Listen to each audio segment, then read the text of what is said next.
KBS 1라디오 뉴스레터 K.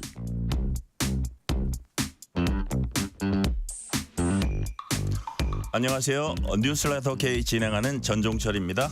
잠시 후 6시에 어제와 오늘 이틀간 진행된 사전투표가 마무리됩니다.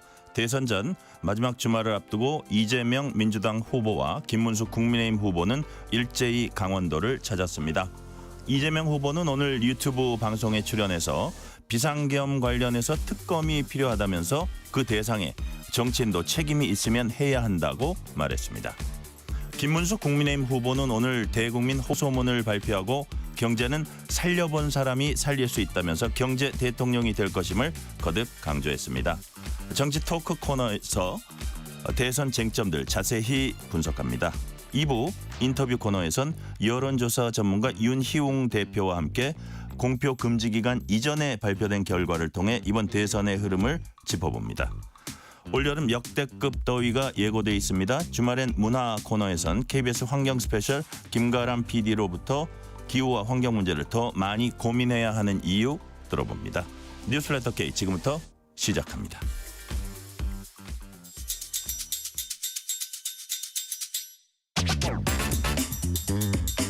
뉴스레터 K 정치 토크 조기현 민주당 법률위 부위원장, 정광재 국민의힘 대변인 나오셨습니다. 어서 오세요. 네, 안녕하세요. 반갑습니다. 자, 지금 사전투표 거의 다 끝나갑니다. 이제 1시간도 안 남았는데 5시 현재 나온 그 투표율을 보니까 32.95%. 자, 어제 추세로 보면 이거 역대 최고 나오겠구나 했더니만 살짝 떨어졌습니다. 뭐 비슷합니다. 20대 대선 대비해서 같은 시간대 1.74%포인트 하락. 이게 질문하기 좋은 게요. 본래 이거 역대 최고급 사전투표의 의미는 무엇입니까 하는데 거의 우리의 시나리오는 약간 어긋났습니다. 일단 우리가 얘기를 하기 전에 관련한 투표 동료를 하는 정은경 민주당 총괄선대위원장이 선대위 회의에서 한 얘기 들어보시겠습니다. 저의 소중한 한 표로 내란 종식에 한 발 다가선 듯해 마음이 뭉클했습니다. 많은 국민들께서도 저와 같은 마음으로 투표장을 찾으셨을 것입니다. 투표소 앞에 길게 늘어선 줄을 보고 누군가는 다시 민주주의가 살아 숨쉬는 것 같다며 벅찬 마음을 감추지 못하셨습니다. 국민 여러분, 투표는 가장 조용하지만 가장 강력한 국민의 명령입니다. 투표로 내란 세력을 심판해 주십시오. 투표로 모든 권력은 국민으로부터 나온다는 헌법 정신을 다시 확인시켜 주십시오. 투표로 우리 경제가 다시 성장 발전할 수 있도록 해 주십시오. 투표로 거꾸로 퇴행했던 역사가 앞으로 전진할 수 있게 해 주십시오. 자, 정은경 선대위원장이 왜 투표를 해야 하는지를 이제 설명을 했어요. 자, 사전투표율 조기현 부위원장님 이 사전투표율에 담긴 의미는 뭡니까? 일단 어제 이제 첫날 투표율이 워낙 높아서 네. 이 역대 최고 사전투표율이 나오겠다라고 이제 기대를 했는데요. 조금 이게 평일인 한계가 분명히 있었던 것 같습니다. 평일. 예. 지난 20대 대선에서는 금토일이어서 휴일을 하루 끼고 있었군요. 예, 그래서 둘째 날 투표율이 꽤 높았습니다. 첫째 날 한 17%, 둘째 날이 한 19% 해가지고 36% 정도 나왔었는데 네. 그러니까 어제 분위기나 여러 가지 상황은 굉장히 투표율가 높은 거는 분명해 보이는데 좀 그 평일이라는 한계가 있었던 것 같고요. 이제 단순 비교해 보면 그 전에 19대 대선이 비슷했습니다. 그때 평일이었는데 그때는 26%였죠. 근데 이제 사전 투표율이 계속 올라가는 추세에 있던 단계였기 때문에 그렇게 비교해 보면 지난 대선보다는 낮지만 지금 대략 예측되는 최종 사전 투표율 한 34% 언저리가 될 것 같은데 그것도 꽤 높다. 그리고 실제 투표 현장에서 느껴진 분위기가 확실히 그전 다른 선거하고는 확실히 다르더라고요. 평일을 하루 끼고 둘 다 평일인 거에 비교하면 이거는 결코 한 1, 2% 떨어졌다고 하지만 상당히 높은 수치입니다. 질적으로는 떨어졌다고 볼 수 없다. 그렇게 보시는 것 같아요. 꽤 적극적으로 투표하겠다는 의지가 분명히 있는 것으로 보여지고요. 네. 아마 본 투표에서 네. 하지 못하신 분들이 꽤 많이 투표장에 나설 것으로 보여져서 아마 최종 투표율은 지금의 분위기상 지난 대선들 전체 77%보다는 더 높게 나오지 않을까 이렇게 봅니다. 그 본투표까지 합한 예. 지난번에 77.1이었잖아요. 자, 그리고 이제 똑같은 질문을 정광재 대변인님한테 드리는데 역시 보면 이제 전남 광주가 무지하게 높고요. 네. 대구 경북이 상당히 낮습니다. 네. 이게 예를 들어서 그 의미는 뭘까요? 일단 전체적인 투표율과 관련해서는 네. 저도 어제 뭐 사상 최고의 사전 투표율이 나올 것이다. 네. 저는 오늘까지 좀 두고 봐야 한다고 생각했어요. 왜냐하면 진짜로 지난번에는 수요일 날 그 대선이 있었기 때문에 정상적으로 치러지는 선거는 다 수요일에 하거든요. 이번에 재보궐선거에서 화요일로 결정되면서 하루씩 사전 투표일이 앞당겨졌고 네. 그래서 휴일이 포함되지 않았기 때문에 어제 하루만 놓고 보기에는 전체적으로 가장 높은 투표율을 기록할지는 좀 두고 봐야 할 사안이라고 봤는데 네. 실제로 그런 효과가 반영이 되면서 전체적으로는 지난번보다 사전 투표율이 낮은 것 같아요. 지역별로 보면은 뭐 이거 확연한 차이를 알 수 있죠. 이른바 민주당 우세 지역이라고 하는 호남에서는 거의 이 절반에 육박할 정도로 사전 투표를 많이 했고 네. 우리 정당 지지자들이 상대적으로 더 많은 것으로 평가되는 영남 특히 TK 지역은 사전 투표율이 상당히 낮습니다. 대구 같은 경우에는 지금 전남보다 절반밖에는 사전 투표를 안 한 걸로 확인이 되는데 네. 우리 당 지지자들은 여전히 사전 투표에 대해서 약간의 불신을 갖고 있고 또 하나는 투표는 본 투표에 하는 게 실제 투표다라는 인식들을 더 많이 갖고 있는 것 같아요. 특히 그래서 강세 지역에서 그런 게 드러나는 거예요. 네. 그래서 근데 결과적으로는 본 투표까지 합치면은 저는 뭐 일부 사전 투표가 굉장히 높게 나온 지역과 TK 지역과 본 투표에서는 크게 차이나 맞자면 5% 포인트 정도 차이밖에 안 날 것 같은데 그런 측면에서 본다면 이제 본 투표에서는 TK 거주하신 분들이 본 투표 날 많이 투표장에 갈 것이다. 저 오늘 굉장히 재밌게 많이 받은 문자가 예. 대구 지역의 그 의원분들이 문자를 엄청 많이 돌리더라고요. 빨리 사전 투표해라. 아, 그래요? 호남 지역은 지금 50% 육박하는데 우리는 지금 절반도 안 된다. 사전 투표 안심하고 하시라라는 그 문자 메시지를 봤는데 본 투표에서는 뭐 역시 우리 당 강세 지역에 있는 분들도 적극적으로 투표에 응할 거라고 기대하고 있습니다. 네. 자, 투표율은 한 그 정도 우리가 얘기하고요.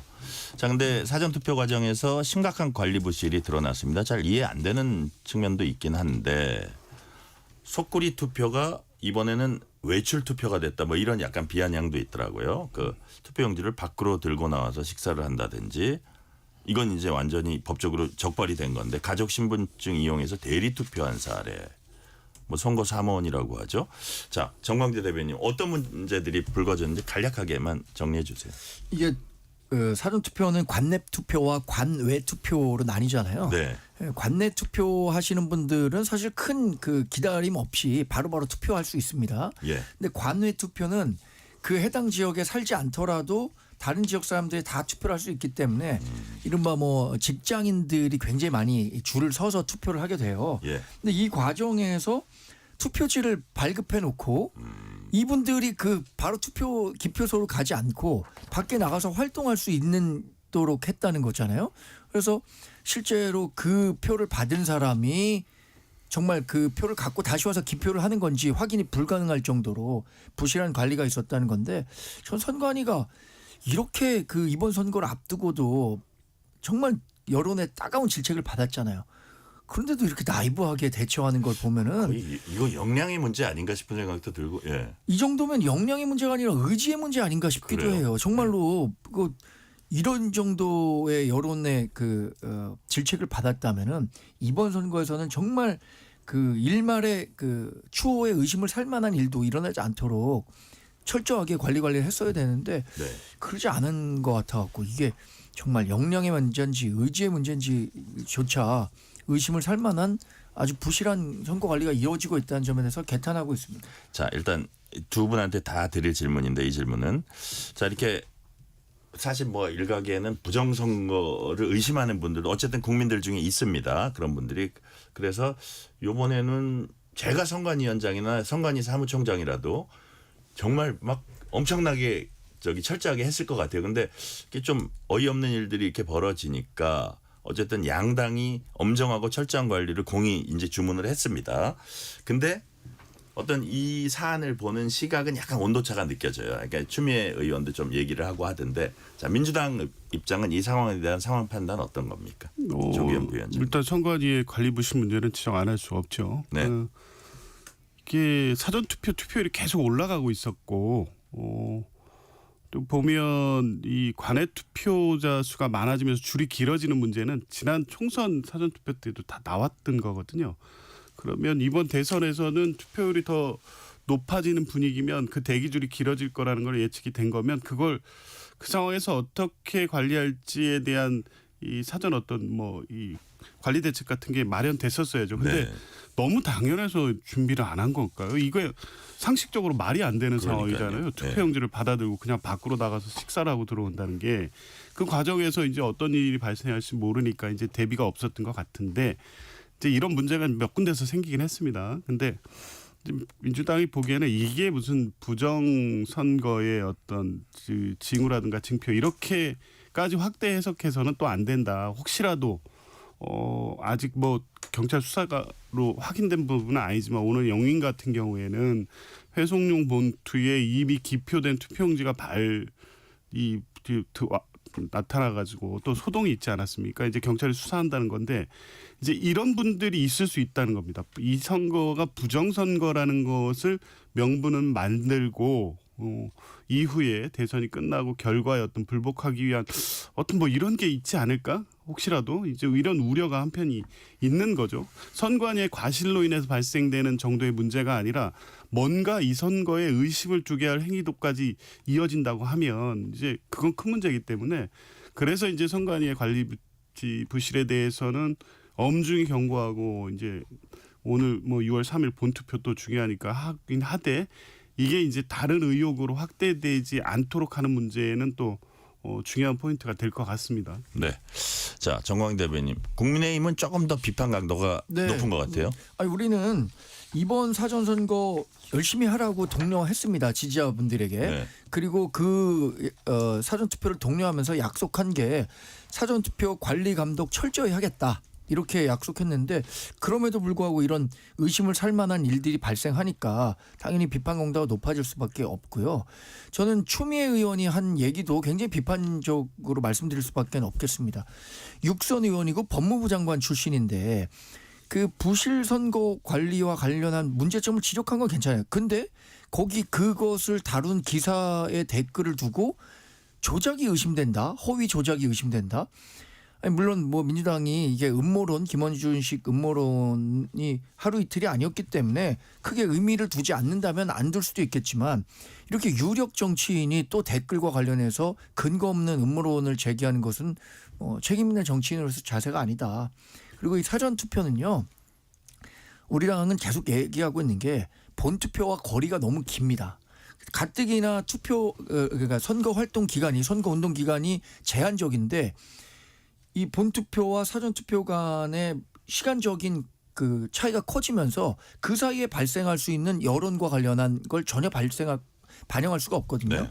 예를 들어서 지금 이준석 후보가 안고 있는 이 설화 리스크, 또 유시민 작가가 얘기해서 부각되고 있는 이 민주당의 내로남불 잣대, 이런 것들이 지금 여론에 다 반영이 돼서 본투표로 이어져야 되는데 사전투표는 어제 이루어지는 사람들은 그런 정보를 전혀 모르고 투표가 이루어지고 있기 때문에 저는 다음 선거에서라도 민주당과 국민의힘이 사전투표와 본투표 간의 이 시간적 차이를 어떻게 줄일 수 있는가, 참정권은 훼손하지 않으면서 이 부분 확실히 논의를 해야 한다고 생각합니다. 네.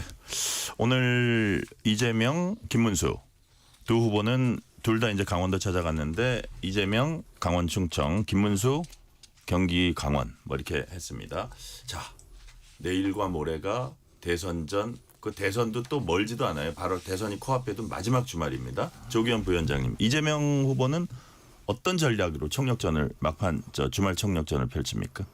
뭐 일단 이번 대선이 내란 종식, 내란 세력 심판 선거다라고 이제 많은 국민들이 그렇게 생각하시니까요. 이제 그것을 위한 어떤 국민적인 선거에 대한 의미는 어느 정도 확인이 됐고 사실은 지지층인 이 민주당을 지지하시는 분들은 상당히 결집돼 있다. 그러면 이제 더 많은 확실한 승리를 위해서 확장을 해야 되기 때문에 그래서 어제 오늘 사전투표 즈음에는 서울을 중심으로 해서 아무래도 지난 대선에서는 윤석열 후보에게 이재명 후보가 서울에서는 졌죠. 그런데 수도권 민심 그중에 서울 민심이 가장 중요하기 때문에 이제 집중을 했고 또 강원도는 이제 처음 아마 가신 걸 겁니다. 공식 선거 일정 중에는 아직까지 이제 가지 못했던 강원도 또 충청권 중부 충청 표심이 또 사실상 캐스팅 보트처럼 계속 작동해 왔기 때문에 대선에서 가장 중요하게 생각하는 막판 전략지를 가고 있는 것이고요. 그건 특별히 최근에 어떤 변화된 어떤 상황이라든가 이것 때문에 일정이 새롭게 조정되는 것은 아니고 애초부터 이제 기획된 일정대로 이제 가고 있는 것이고요. 전체적으로 봤던 선거 운동 전략 후보의 유세 동선이 애초에 기획했던 대로 가고 있는 것이고 이제 그 분위기와 전체적 상황들이 맞아 떨어지고 있는 것 같습니다. 네, 정광재 대변인. 네. 김문수 후보는 마지막 주말 총력전 어디에 초점을 맞춰서 막판까지 밀고 나갑니까? 우리는 사실 투표율을 높이는 게 우선이라고 생각합니다. 네. 왜냐하면 과거에는 투표율이 높으면 이른바 진보 진영의 후보에게 유리하고 보수 후보에게는 불리하다 이렇게 얘기를 했는데 이게 사전 투표가 확실히 자도로 자리 잡고 2022년에 굉장히 높은 투표율에도 불구하고 윤석열 대통령이 당선됐었어요. 그래서 투표율을 높이는 게 중요하다고 생각하는데 네. 이번 선거에 또 특별히 중요한 이유는 투표율이 우리 투표자들이 이번 선거는 내가 투표해도 우리 후보가 지는 거 아니야? 이래 갖고 지뢰 투표장에 안 갈 가능성이 큰 거예요. 이게 정치적 효능감을 상실한다고 하는데 네. 그 2007년에 당시 정동영 후보가 상당히 그 이명박 후보와 지지율 격차가 컸기 때문에 이른바 진보 진영 후보자들이 그 지지자들이 대거 투표장에 안 갔고 63%밖에는 나타나지 않으면서 네. 역대 최대 표차 520만 표 차이로 졌거든요. 근데 지금 그런 걱정들을 하고 있는 것 같아요. 이 투표율이 낮다는 것은 우리 지지자들이 적극적으로 투표장에 가지 않았기 때문이다. 이렇게 해석할 수 있기 때문에 투표하면 이긴다. 이런 메시지들을 지속적으로 발신하면서 적극적으로 좀 투표장에 가셔서 네. 우리가 잘못한 부분은 있습니다. 분명히 불법 계엄 때문에 그 대선이 치러지게 됐고 그럼에도 불구하고 지금 이 의회를 독주하고 있는 민주당이 행정권을 다시 잡았을 때 그때에 올 수 있는 정말 대한민국의 공포 이런 것들에 대한 경계감을 높이는 방식으로 투표율을 높일 생각입니다. 네. 그러니까 지금 말씀하신 거 보니까 어쨌든 그 진보 진영 이쪽 그러니까 민주당 이쪽의 지지자들은 갈 분들은 다 가는데 네, 그렇습니다. 보수 진영에서는 이거 가야 돼 이렇게 생각하는 분들이 있기 때문에 투표율이 높아지면 오히려 그 양쪽의 단단한 그 결집을 보여주는 거니까 해볼 만하다 이런 그 취지의 말씀이셨던 것 같고요. 자, 본격적 유세에 앞서 오늘 오전 꽤 이른 시간에 김문수 후보가 대국민 호소문을 발표했습니다. 자, 어떤 내용 담게 이른 시간에 하는지 이제 사람들이 봤는데 김문수 국민의힘 후보 목소리 들어보시겠습니다. 지금 대한민국에는 불법과 탈법이 당연시되고 특권화된 노동조합과 시민단체가 이재명 후보를 앞세워 그들만이 사는 세상을 만드는 데 혈안이 되어 있습니다. 이것만큼은 반드시 막아야 합니다. 이번 선거에서 반드시 심판하고 저지해야 합니다. 그동안 국민의힘이 부족한 부분이 많았습니다. 국민 여러분을 실망시켜 드린 점에 대해 깊이 반성하고 진솔하게 사과드립니다. 혼나겠습니다. 그리고 반성하겠습니다. 자기 희생과 읍참 마속, 정책 혁신을 게을리하지 않겠습니다. 부지런하게 움직이고 환골탈퇴하겠습니다. 국민 여러분께서 이만하면 됐다고 하실 때까지 고치고 또 고치겠습니다. 자, 조기현 부위원장님 지금 보면 크게 봐서 여기는 이제 그 이재명 후보를 앞세워서 그들만이 사는 세상 만들어서는 안 된다 하면서 사실 우리가 잘못했다 반성하고 사과하니까 이번에 한번 기회 달라 뭐 이런 것 같아요. 황골탈퇴란 얘기도 하고 그러면서 사실은 쭉 뒤에 본인의 성과 도지사 시절 성과를 내세우면서 경제를 살리려면 김문수 이렇게 이제 얘기가 가거든요. 자 깊이 반성하고 사과한다. 황골탈퇴하게 했으니 기회를 달라. 플러스 경제 살리려면 김문수다. 이 중도층 유권자들이 이걸 어떻게 바라볼 것 같습니까? 저는 오늘 메시지가 중도층 유권자를 향한 메시지로 보이지 들리지 않아요? 않았습니다. 예. 지금 뭐 정광재 대변인도 말씀하셨지만 지금은 아마 전통적 보수 지지층 결집시키는 게 아마 발등에 떨어진 불일 거예요. 오히려 그들의 그 지지층의 투표율을 높이는 게 그렇죠. 왜냐하면 투표율이 올라간다고 해서 이게 진영 간 결집으로 돼서 무조건 붙는다 이렇게 보기도 힘든 선거인 게요. 지금은 진영 대 진영 선거하고는 약간 양상이 다릅니다. 왜냐하면 계엄 내란 때문이죠. 그것으로 인해서 실제 느슨하고 합리적 보수를 입장을 갖고 있는 분들이 사실 국민의힘 지지층에서 완전히 이탈해 있습니다. 이제 그런 분들에 대한 호소를 위해서 아마 이재명 후보가 대통령이 되면 뭐 권력이 집중돼서 뭐 이런 사실은 공포 메시지 계속 반복적으로 내고 있는데요. 그거는 사실 선거운동 시작했을 때 이 진정한 사과부터 시작했었어야죠. 지금 와서 사과는 좀 늦었다고 보여지는데 저는 이제 그러기 위해서 내는 메시지일 텐데 오늘 김문수 후보의 메시지 앞부분 불법과 탈법이 당연시되고 뭐 특권화된 노동조합을 뭐 이재명 후보를 앞세워서 그들만의 사는 세상 이 내용 보면서 약간 어떤 느낌이었냐면 이게 약간 순화된 윤석열 전 대통령 계엄 담화문 같은 느낌이었어요. 그러니까 이 지금의 어떤 전국 상황에 대한 인식이 이렇구나. 그냥 막연하게 이재명 공포론을 확산시키고자 하는 것은 이해는 되는데 그 내용 자체가 마치 상당한 불법과 탈법 그리고 이후에도 그런 것들이 저질러질 것 같은 공포심의 내용을 이렇게 표현을 하면 글쎄 국민들은 그때 윤석열 전 대통령이 계엄 때 얘기했던 것처럼 종북 반국가 세력이 불법을 판을 치고 뭐 이런 느낌을 좀 떠올려서요. 그러니까 이 메시지가 그래서 중도층을 향한 메시지가 아니라 여전히 그 최근 대선에서 약간 이탈해 있는 지지층을 위한 메시지구나 이런 생각이 들었습니다. 지지층 중에 좀 고민하고 있는 예. 그 층을 위한 거다. 이 대국민 호소문 정광재 대변인은 어떻게 보셨어요? 저는 뭐 이런 메시지가 조금 더 일찍 나왔었으면 더 좋았겠다라는 생각입니다. 그러나 뭐 해당 메시지가 나왔다는 것만으로도 의미 있는데요. 반성하고 진솔하게 사과드린다는 말을 이렇게 후보가 공개적으로 진솔하게 얘기한 적이 뭐 과거에도 몇 차례 있긴 했지만 가장 뭐 이 반성의 깊이를 느낄 수 있는 발언이었다고 생각하고요. 예전에 2004년인가요? 박근혜 전 대통령이 당시에 비대위원장을 맡았을 때 국민이 이만하면 됐다 할 때까지 반성하고 또 쇄신하겠다라고 얘기했는데 한 20여 년이 지난 지금 또 이런 메시지를 내고 있는 현실이 상당히 안타깝습니다만 어쨌든 우리가 잘못한 부분에 대해서 사과는 드려야 한다고 생각합니다. 네. 우리가 나아가야 하는 방향도 대선의 결과에 관계없이 어쨌든 과거에 잘못한 것들에 대해서는 국민에게 사과를 드릴 필요가 있다고 생각하고요. 이게 경제를 살리는 대통령을 뽑아달라는 메시지였어요. 오늘의 주요 메시지는. 네네. 그 과정에서 이재명 후보가 과연 경제를 살릴 수 있는 후보냐라는 문제 제기를 한 거죠. 예를 들어서 기업을 옥죄할 것이다. 그렇습니다. 노란봉투법. 예. 이른바 민노총의 뭐라 그래야 될까요? 하청 정당이라 그래야 될까요? 청부 정당이라고 얘기했었던 것 같아요. 김문수 후보는 직접적으로.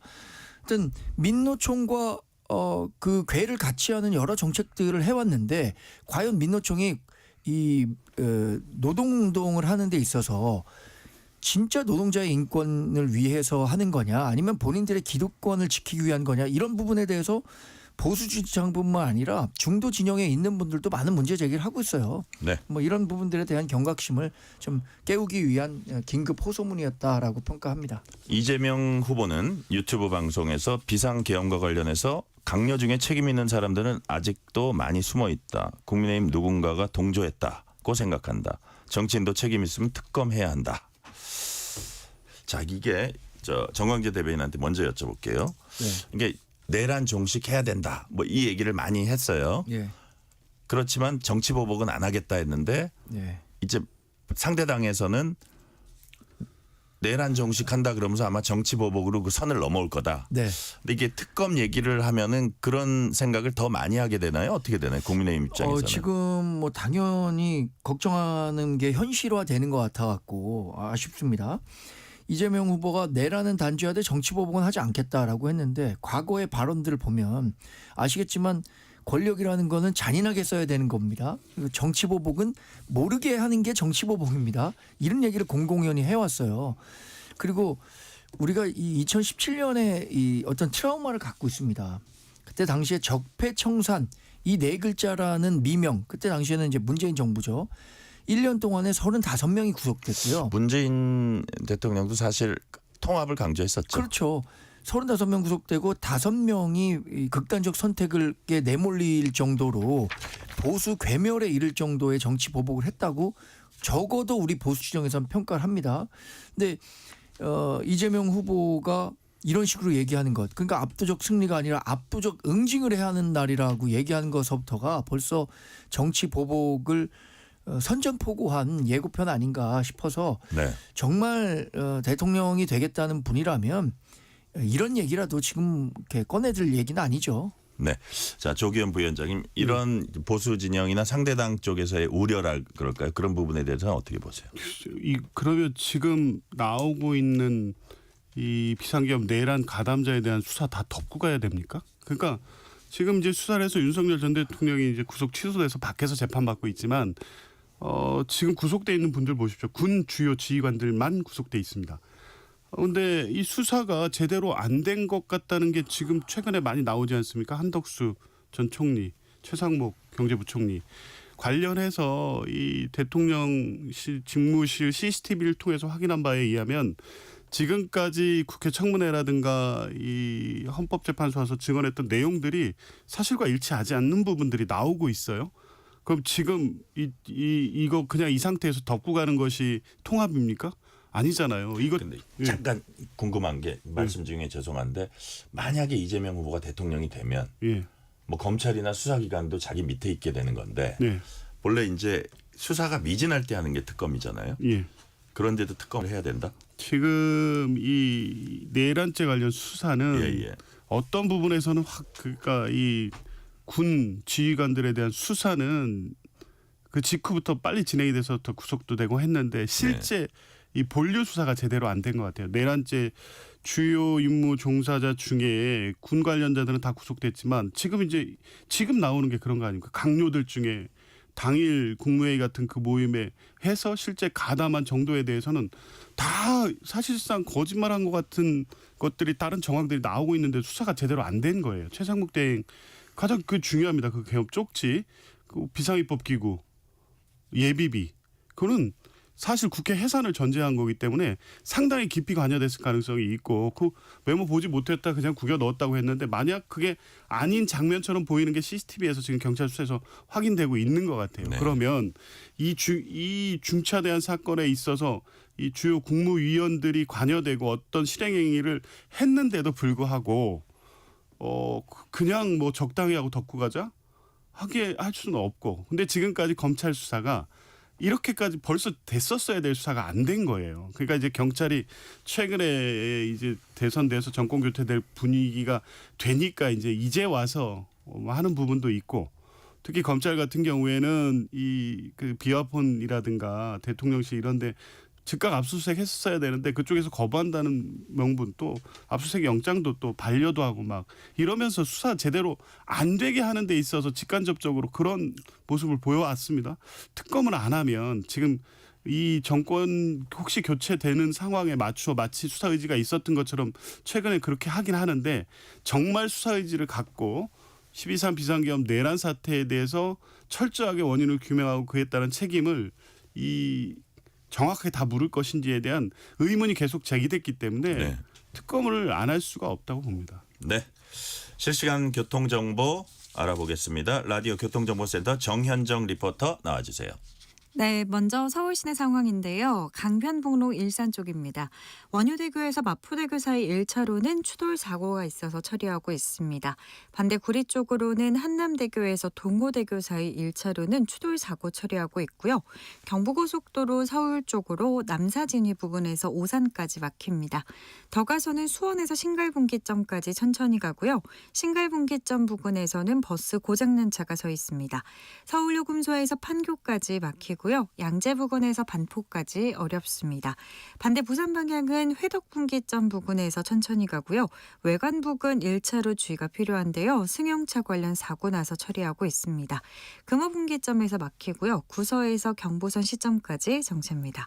동부간선도로 의정부 쪽은 상계교에서 노원교 사이 3차로는 작업을 하고 있어서 미리 다른 차로로 변경이 필요하겠고요. 분당수서로 청담대교 방면 복정에서 수서 사이 2차로는 추돌 사고에 있어서 처리하고 있습니다. KBS 교통정보센터였습니다.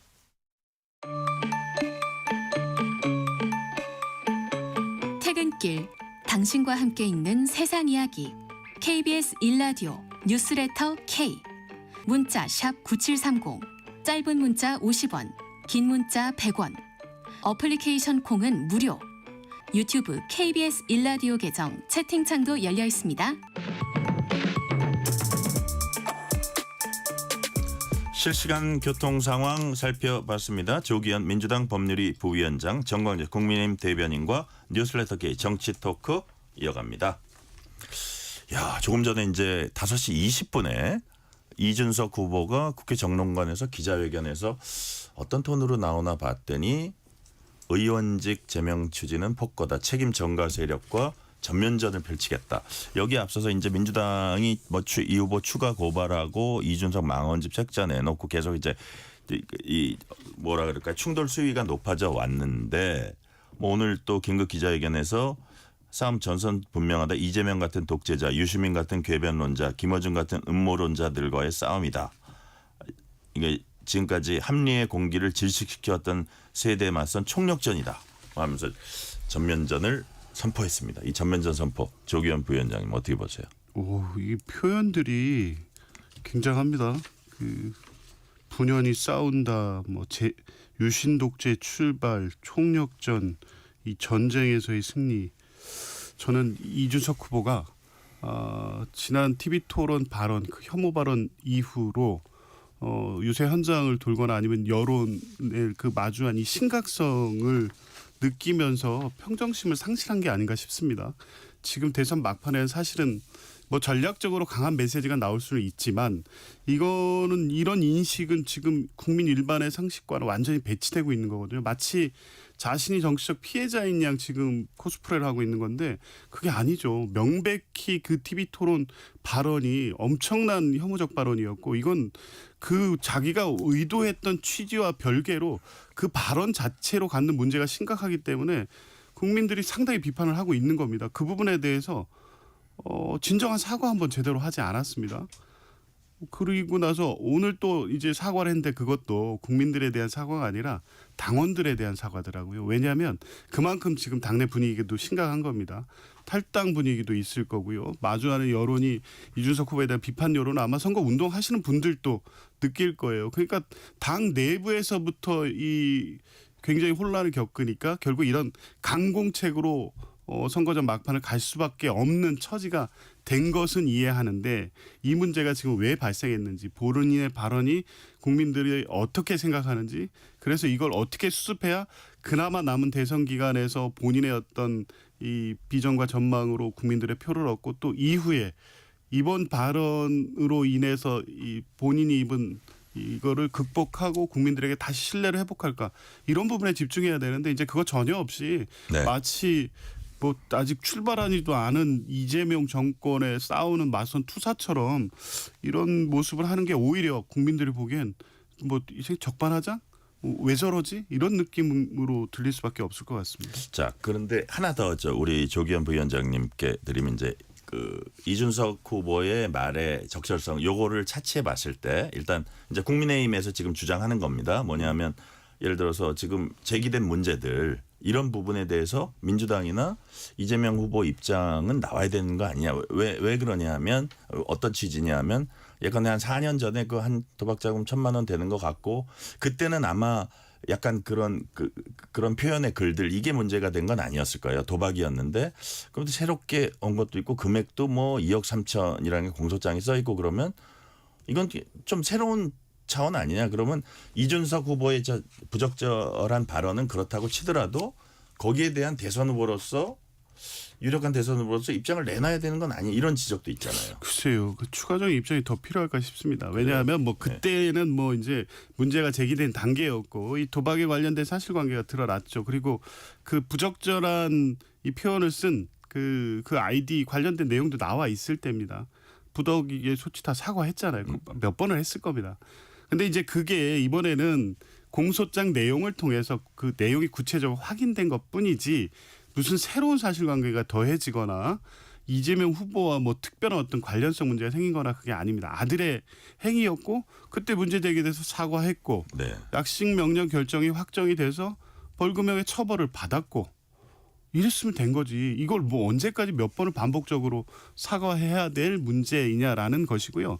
그 부분은 뭐 사과하라면 다른 방식으로 사과도 할 수 있고 한데 지금 문제의 본질은 네. 그게 아니지 않습니까? 그거의 심각성 보다 그 문제를 끌고 나와서 이준석 후보가 정치적 목적으로 활용하려다가 국민 전체에 심각한 어떤 이 상처를 준 혐오적 발언을 만들어내서 그것 때문에 본인이 지금 이러한 처지에 처했는데 여전히 그걸 본인은 이재명 후보와 가족의 어떤 검증의 문제이고 그것에 부당하게 맞서 싸우는 이 정치인이다. 이렇게 갈 문제가 아니라는 점은 저는 분명하다고 말씀드립니다. 지금 이재명 후보가 강원 유세 현장에서 과한 표현에 대해서는 자식 이기는 부모 없다고 잘못 키운 제 잘못이다 이런 얘기도 했는데 자 정광재 대변인님 예를 들어서 2억 3천만 원 네. 그죠?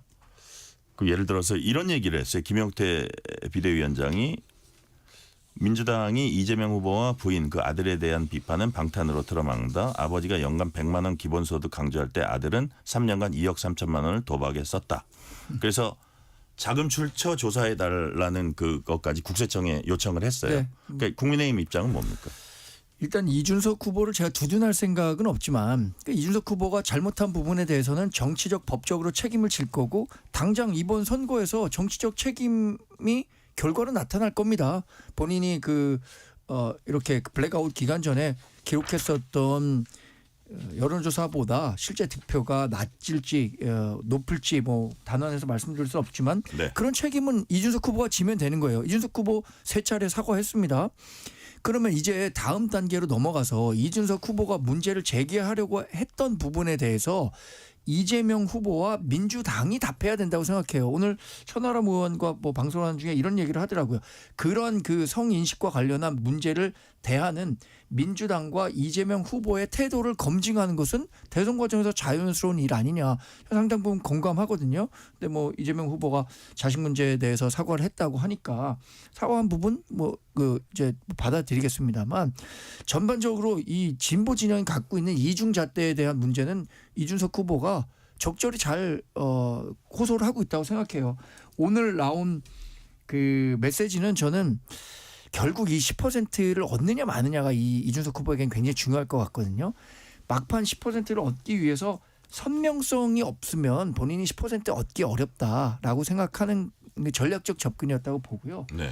국민의힘이 이재명 후보 아들에 대해서 문제 제기하고 있는 것은 그런 성적인 발언뿐만 아니라 2억 3천만 원의 돈이 실제 뭐 그 구약식 공소장에 나온 것보다는 작을 수는 있겠지만 당시에 청년으로서 그 부담하기 어려운 금액들이었단 말이에요. 소득도 없었고 그렇다면 그 돈이 어디서 왔는가 이거 한번 따져봐야죠.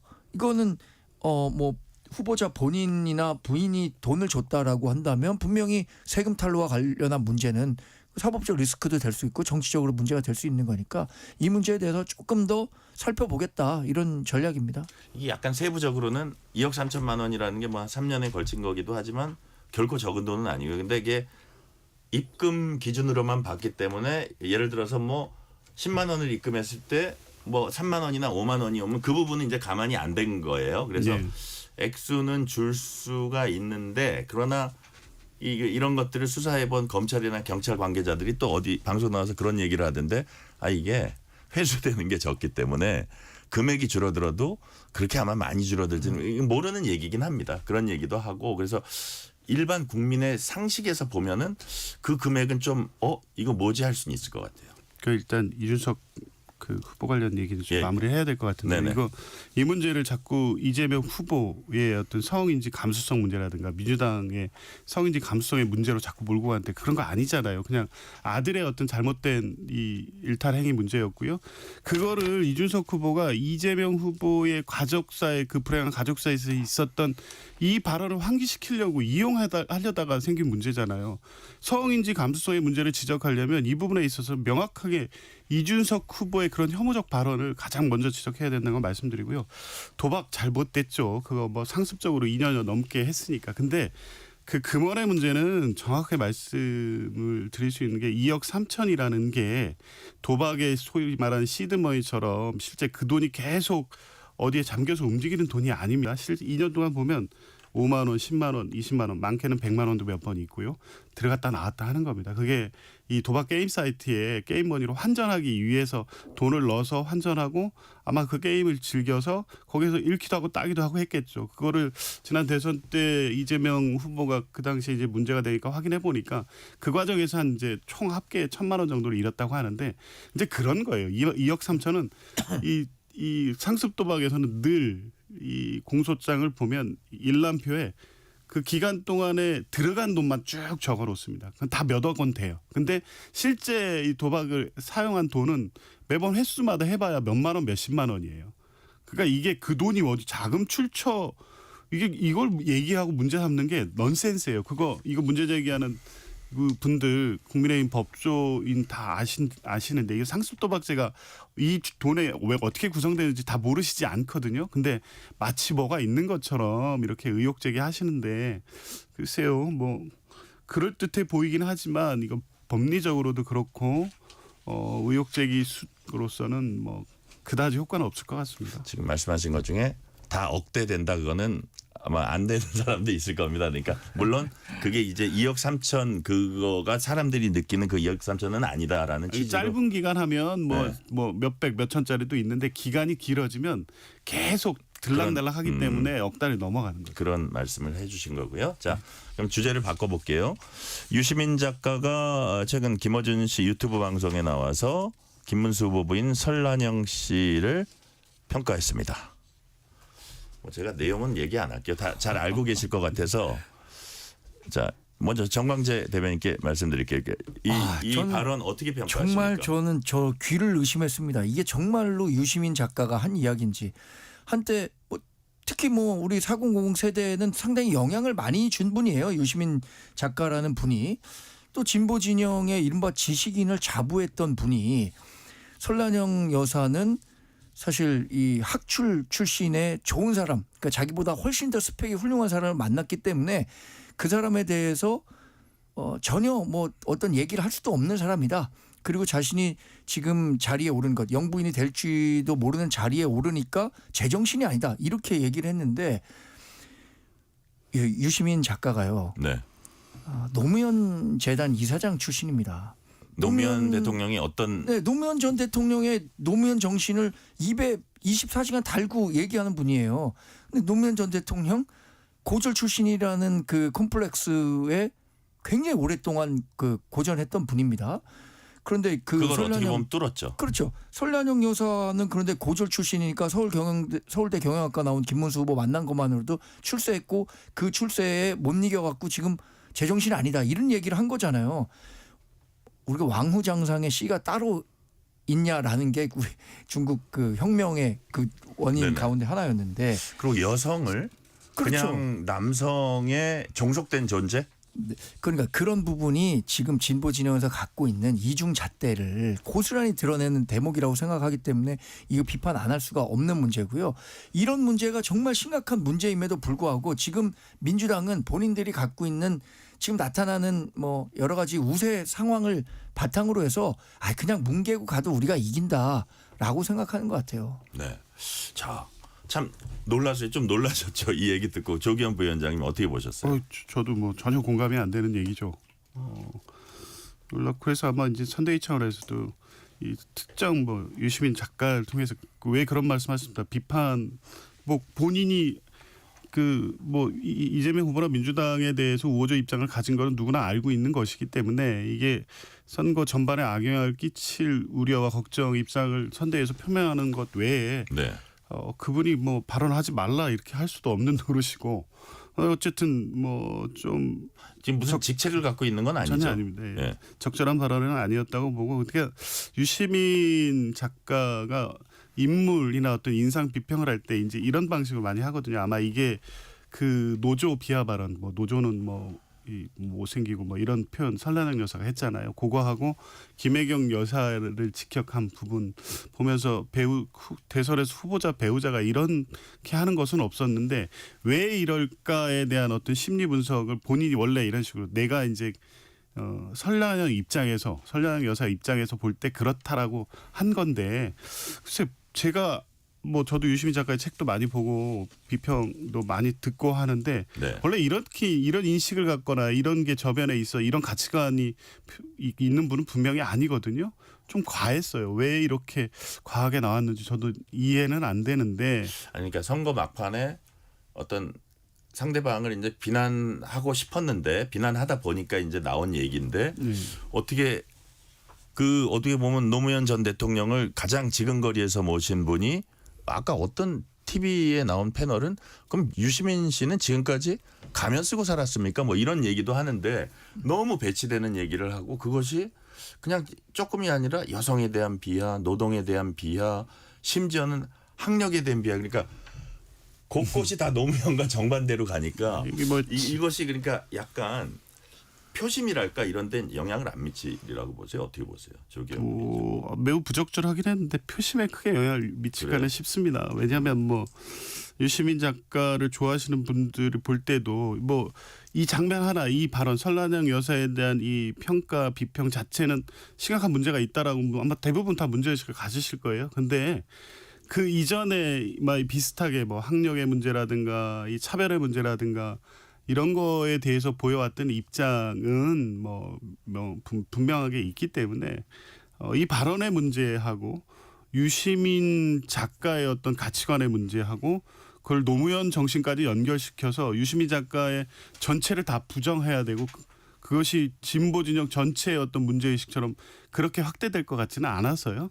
크게 영향을 미칠 것 같지는 않습니다. 자, 이 부분은 정광재 대변인 어떻게 보세요? 이거 표심 부분도 잠깐 그 짤막하게 말씀을 해주시면서 예를 들어서 사실 민주당 선대위에 직책을 갖고 있는 분도 아니에요. 네. 근데 어쨌든 그쪽 동네 진보 진영에선 상당히 영향력이 있는 사람이고 비교적 최근에도 도올, 이재명, 유시민 이렇게 가지고 아주 뭐라 그럴까 선거에 도움을 줄 만한 것으로 기억된 것으로 보이는 그런 유튜브에도 출연을 해서 얘기들을 주고받았거든요. 그렇죠.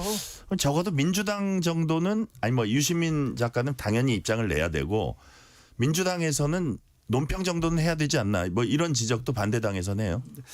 저는 오늘 그 김문수 후보가 이 관련한 질문을 받고 네. 이렇게 대답을 했습니다. 김문수가 설란영이고 설란영이 김문수다. 어느 자리에 갈 수 있고 없고가 정해진 건 아니다라고 네. 말씀하셨는데 그 말씀에 아주 깊은 울림이 있다고 생각합니다. 그러니까 지금 이 유시민 작가의 얘기는 아주 가까운 사랑하는 사람과의 관계에서도 갑을 관계가 존재하기 때문에 이 갑을 관계에서 나타나는 을은 갑에게 어떤 얘기도 못한다 이런 식으로 얘기를 하는 게 전 너무 충격적이었고요. 이재명 후보와 유시민 작가 뭐 두 사람이 지금 어떤 뭐 선대위에 같이 있거나 아니면 유 작가가 이재명 후보의 선거를 공식적인 위치를 갖고 돕고 있는 건 아니죠. 그렇다고 해서 유시민 작가가 지지하는 후보나 그동안 했던 발언이 이재명 후보를 지지하지 않는다? 그건 아니잖아요. 지지하는 얘기를 계속 했던 거잖아요. 모르겠어요. 뭐 이 얘기까지 이재명 후보가 뭐 입장을 낼 것은 아니라고는 생각하지만 여튼 우리가 후보를 뽑을 때는 후보뿐만 아니라 그 정당에 대한 평가도 같이 한단 말이에요. 네. 민주당이 어떤 그동안 여성이라든가 노동과 관련해서 했던 이야기와 유시민 작가가 하는 얘기가 이렇게 배치되는데도 침묵하고 있다는 건 암묵적 동조 아니냐 이렇게 해도 암묵적 동조까지. 예, 자 거기까지 듣고요. 지금 시간이 한 40초 남았으니까 이거 질문을 해야 되나 말아야 되나. 역시 딱 한마디 촌철살인 10초씩만 말씀을 해주시면 역시 선거 막판에는 세치어가 가장 중요하다. 네. 우리 정광재 대변인 동의하십니까? 그럼요. 모든 인간의 재앙은 새치혀에서 시작됩니다. 예, 저 조기현 부위원장님은 뭐 민주당 이재명 후보야 뭐 당연히 뭐 중요하고요. 몸조심, 말조심 뭐 선거 캠프 전체에도 그 메시지를 선대위 차원으로 쓴댔습니다. 네, 역시 선거 막판 D-4 내일이 되면 D-3 되는데 역시 막판에는 말조심 이것이라는 것을 오늘 우리 토론에서도 좀 살펴봤습니다. 오늘 말씀 여기까지 듣겠습니다. 지금까지 조기현 민주당 법률위 부위원장, 정광재 국민의힘 대변인이었습니다. 말씀 감사합니다. 네, 고맙습니다. 고맙습니다. 뉴스레터 K 1부 마치고 2부가 이어집니다.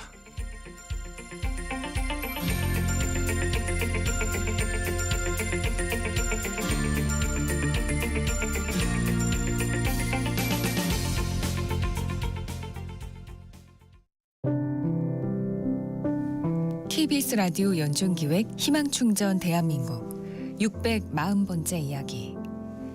안녕하세요. 아나운서 유지원입니다. 3년차 간호사 24살의 유경 씨는 오늘도 고된 몸을 이끌고 집으로 향합니다. 밤샘 근무로 피로가 누적됐지만 집에 돌아와도 편히 쉴 수가 없는데요. 현관문을 여는 순간 또 다른 간호와 돌봄이 시작되기 때문입니다. 세상을 떠난 부모님을 대신해 유경 씨를 길러준 이모와 이모부. 위암 4기로 항암 치료 중인 이모는 간을 비롯해 다른 장기까지 암이 전이된 상태인데요. 유경 씨가 없으면 혼자서 일어나기 어려울 만큼 체력이 약해져 버렸습니다. 이모부 역시 두 다리의 장애로 다른 사람의 도움 없이는 거동조차 어려운 상황. 결국 집안의 실질적인 가장이 된 유경 씨는 이 어려운 현실을 혼자서 감당해내고 있는데요.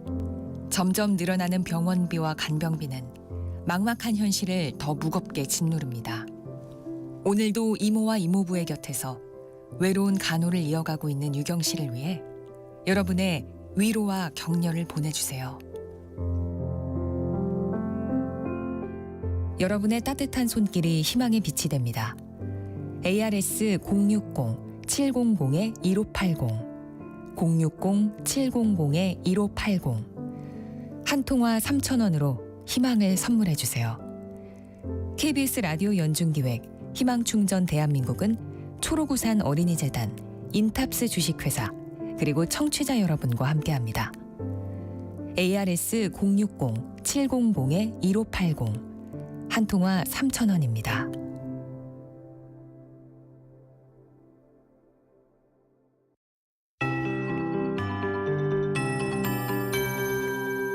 KBS 58분 날씨.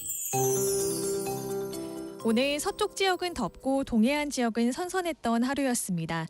한낮에 서울은 28.3도까지 오르며 7월 중순처럼 더웠는데요.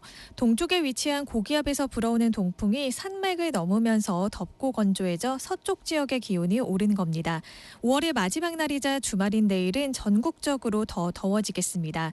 낮 기온 서울과 춘천, 대구 29도, 대전 28도, 전주 27도로 내일은 영남 지역도 30도 가까이 오르는 곳이 많겠고요.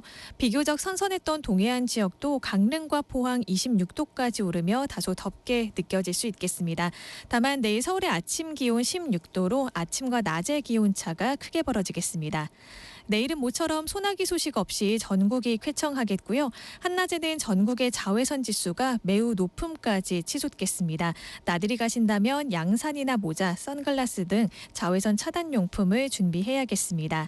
또 자외선이 강한 날에는 오존 생성이 활발해지면서 오존에 대한 관심도 가져야 하는데요. 내일도 전국 대부분 지역에서 오존 농도가 높겠습니다. 눈과 호흡기에 자극을 주기 때문에 어린이나 노약자, 호흡기 약하신 분들은 볕이 강한 시간 시간대 야외 활동 삼가는 게 좋겠습니다. 현재 서울의 기온은 27.5도입니다. 조하늘입니다.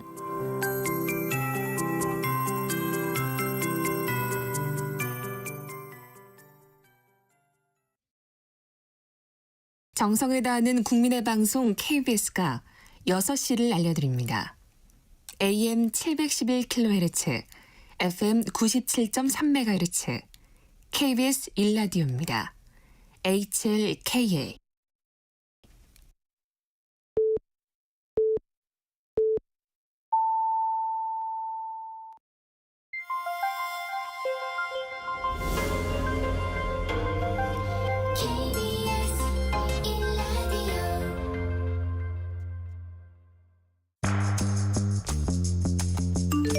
여러분은 지금 퇴근길 시사편지 한 장, KBS 1라디오 뉴스레터 K를 듣고 계십니다.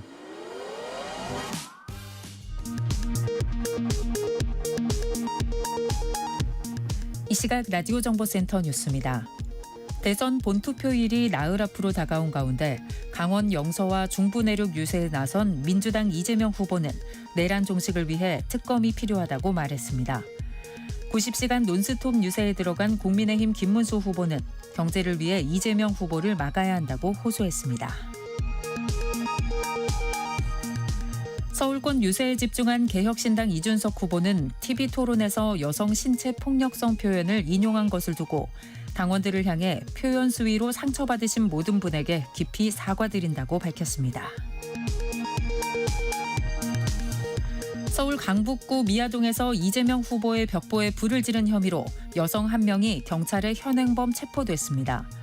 서울 용산구에서 지하차도를 지나가던 김문수 국민의힘 후보 유세 차량에 불이 나 15분 만에 꺼졌습니다. 12.3 비상계엄 사태를 수사 중인 경찰이 비화폰 서버 기록을 이미 제출받는 작업을 마무리했습니다. 검찰도 내란 혐의 재판의 공소 유지를 위해 비화폰 서버 내역 확보에 나섰습니다. MBC 대주주인 방송문화진흥회 김기중 이사가 윤석열 전 대통령 정부 당시 방송통신위원회의 해임 처분에 불복해서 낸 행정소송 1심에서 승소했습니다. 지금까지 라디오 정보센터 뉴스 편유희였습니다.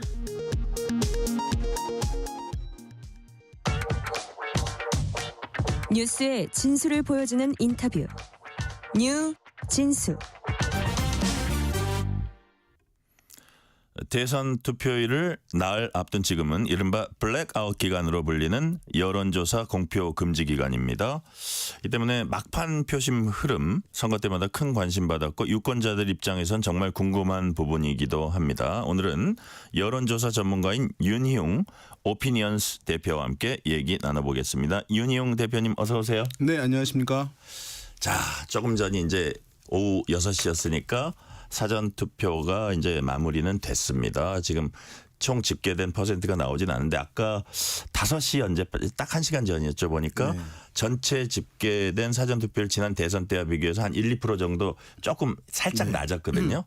네. 근데 그게 어떻게 보면 또 그 둘 다 평일에 한 걸로 봐서는 그 낮다고는 볼 수 없는 거죠. 이게 어떻게 봐야 됩니까? 네, 이 투표율? 그러니까 지난번 사전 투표 최종 했을 때 36.9%, 그러니까 37% 가까이 이제 사전 투표율이 지난 대선에서 있었잖아요. 예.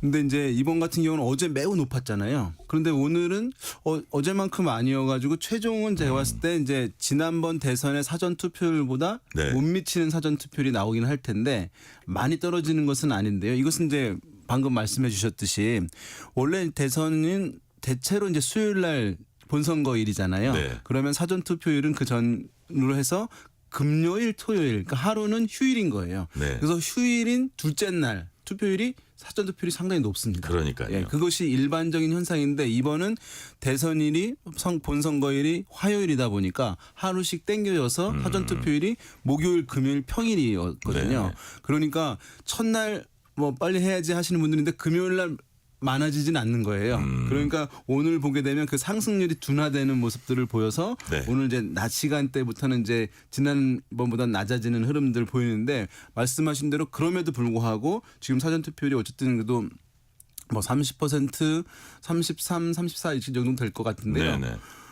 평일에 치러진 것 치고는 이제 높은 거라고 꽤 높은 얘기를 거다. 하고 예. 그래서 선거 열기는 뜨겁다 이렇게 예. 이제 얘기를 할 수는 있을 것 같아요. 자, 윤 대표님, 우리가 보통 투표율 높으면 진보 진영이 유리하다 이런 오랜 네네. 학설이라 그럴까요? 속설이라 그럴까요? 그게 있잖아요. 네. 그런 이론이 있는데, 자, 근데 또 뭐 지난 대선에서도 보고 하면 투표율 상당히 높으면 진보 진영뿐만이 아니라 보수 진영도 똑같이 결집한다 그래서 네. 그게 꼭 그럴까 뭐 이런 것도 있는데 이런 경우는 어떻게 봐야 됩니까? 네, 맞습니다. 그래서 과거에는 사실은 사전 투표 없을 때요. 예.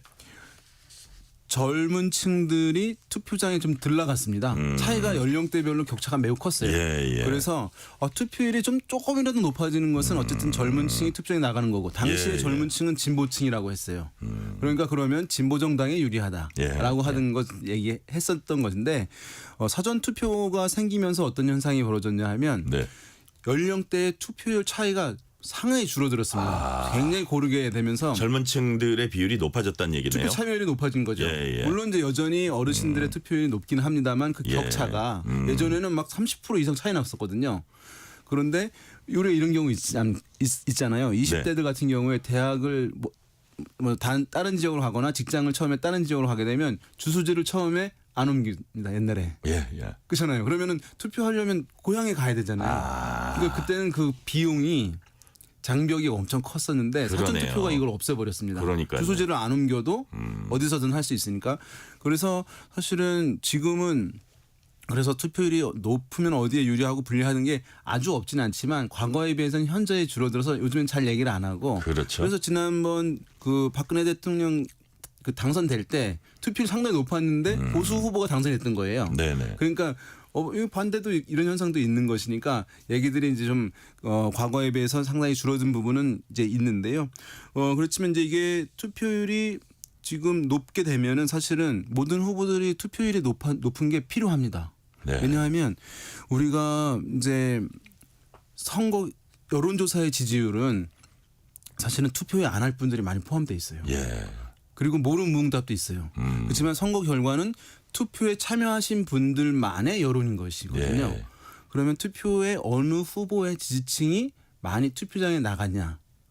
그래서 전체 투표율이 그 사람들한테 중요한 게 아니라 후보들한테는 자기의 그 후보의 지지층의 투표율이 중요합니다. 그게 관건이네요. 관건입니다. 그래서 예. 그 사람들이 많이 나가면 어떤 후보들은 지지율 여론조사의 지지율보다 많이 올라갑니다. 득표율이. 아, 그렇군요. 근데 어떤 후보들은 그 여론조사의 지지율보다 득표율이 떨어지는 경우도 있어요. 그러면 왜냐하면 그 지지층들의 투표 의지가 네. 약한 경우. 그래서 투표 의지는 그럼 어떻게 합니까? 그러면 자세히 보시는 분들은 여론조사에 이번 선거에 참여해서 투표하시겠습니까? 라고 하는 질문을 주거든요. 적극 지지층. 네, 그 중에 예. 1번 반드시 투표하겠다. 2번 아마도 투표할 것이다 했는데 아마도 투표하실 분들은 100% 안 나가실 분들이에요. 아, 진짜요? 왜냐하면 대한민국에서 투표는 반드시 해야 되는 걸로 배웠는데 몰라요. 가봐야죠. 아마 할 것 같아요. 이 정도 분들은 아마 안 하시는 분들. 반드시 한다는 사람 중에서도 안 가는 사람이 있는데. 그것도 한 10% 이상 줄여야 되거든요. 예. 그러니까 근데 그 비율을 비교해 볼 수가 있거든요. 그러니까 그 비율이 높은 이제 후보들이 있고 예. 낮은 후보들이 있습니다. 그래서 그것을 하는 것이 이제 매우 중요하다. 그것에 네. 따라서 이제 실제 득표율이 변화가 있다 이렇게 말씀드리겠습니다. 그렇군요. 자, 사실 이제 공표 금지 기간 직전에 이제 여론조사가 이제 이런저런 여론조사가 나왔습니다. 네. 근데 우리 윤 대표님이 이렇게 보시기에 그 전에 하고 이렇게 추세로 볼 때 그 네. 여론의 흐름 어떻게 판단하십니까? 저는 이재명 후보가 매우 월등히 높았고 막 50% 넘는 것들도 있었거든요. 네네. 근데 이제 50% 그 아래로 내려왔던 조사 결과들이 이제 지난주 예. 결과들에서 확인이 됐고 김문수 후보는 막 30% 초반밖에 안 됐는데 30% 중반 후반대 나오는 조사율 상승이 있었던 네네. 것이고요. 이준석 후보는 한 자릿수에서 이제 두 자릿수 진입한 것을 보여준 것. 이것이 이제 지난주 있었던 이제 변화라고 할 수가 있을 텐데요. 깜깜이 직전. 네, 예. 그렇습니다. 근데 그 흐름이 있었고 거기서 사실 제일 주목됐던 거는 김문수 후보의 지지율이 사실은 어떤 정당을 대표해서 대선 후보가 됐다고 한다면 그 네. 후보의 지지율은 그 정당이 평소에 갖고 있는 정당 지지율 그거보다 높아야 되거든요. 네네. 근데 이제 김문수 후보 같은 경우에 이 국민의힘의 정당 지지율이 평상시에 상당히 높았었거든요. 근데 그 개인 후보 지지율이 그것에 미치지 못하는 현상이 계속 있었던 거예요. 그것이 이제 지난 일정 부분 이제 개선이 된 것이죠. 그러니까 사실은 지난주에 있었던 변화들은 이렇게 이재명 후보가 좀 낮아지고 김문수 후보는 좀 올라가고 이준석 후보 좀 개선되는 이 부분들이 상당히 이제 특별한 변화였다라고 얘기할 수도 있는데 또는 어떠한 사건들로 인해서 변화된 것이라고 할 수도 있지만 제가 봤을 때는 전체적으로 구도가 자연스럽게 어떤 우리나라 대한민국의 유권자들의 정치 지향에 맞게 지형에 맞게 조정이 좀 정상화된 흐름인 측면도 있거든요. 구조가. 그래서 이제 어떤 평상시에 원래의 모습으로 좀 회귀되는 그런 이제 모습이라고 볼 수가 있을 텐데. 근데 그러면 지금 그 흐름이 이제 이후에 어떻게 갈 것이냐 이것이 이제 가장 궁금해하실 것 같은데 사실 이 변동이라는 것이 항상 이제 열려 있는 것이긴 합니다. 하지만 어떻게 보면 이 세 명의 주요한 후보들을 표현을 하자면 어떤 이제 나사가 세 개가 맞물려 있는 굉장히 연결되어 있는 나사라고 볼 수 있는데 그래요. 예. 대선일이 다가오면 다가올수록 꽉 조여진다고 할 수가 있습니다. 왜냐하면 부동층이 줄어들잖아요. 네네.